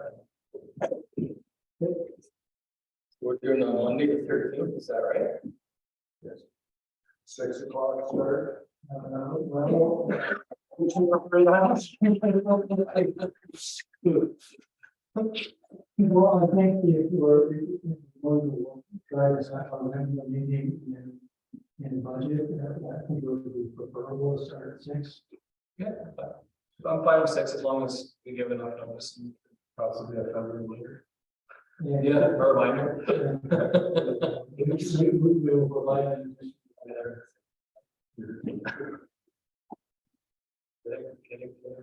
Okay. So we're good then on item D, right? Set the date. So we're good. So then we're on to 8, which is councillor inquiries and notice to motion. As I sorry. That meeting today with Subcriminal Food Bank for other organizations like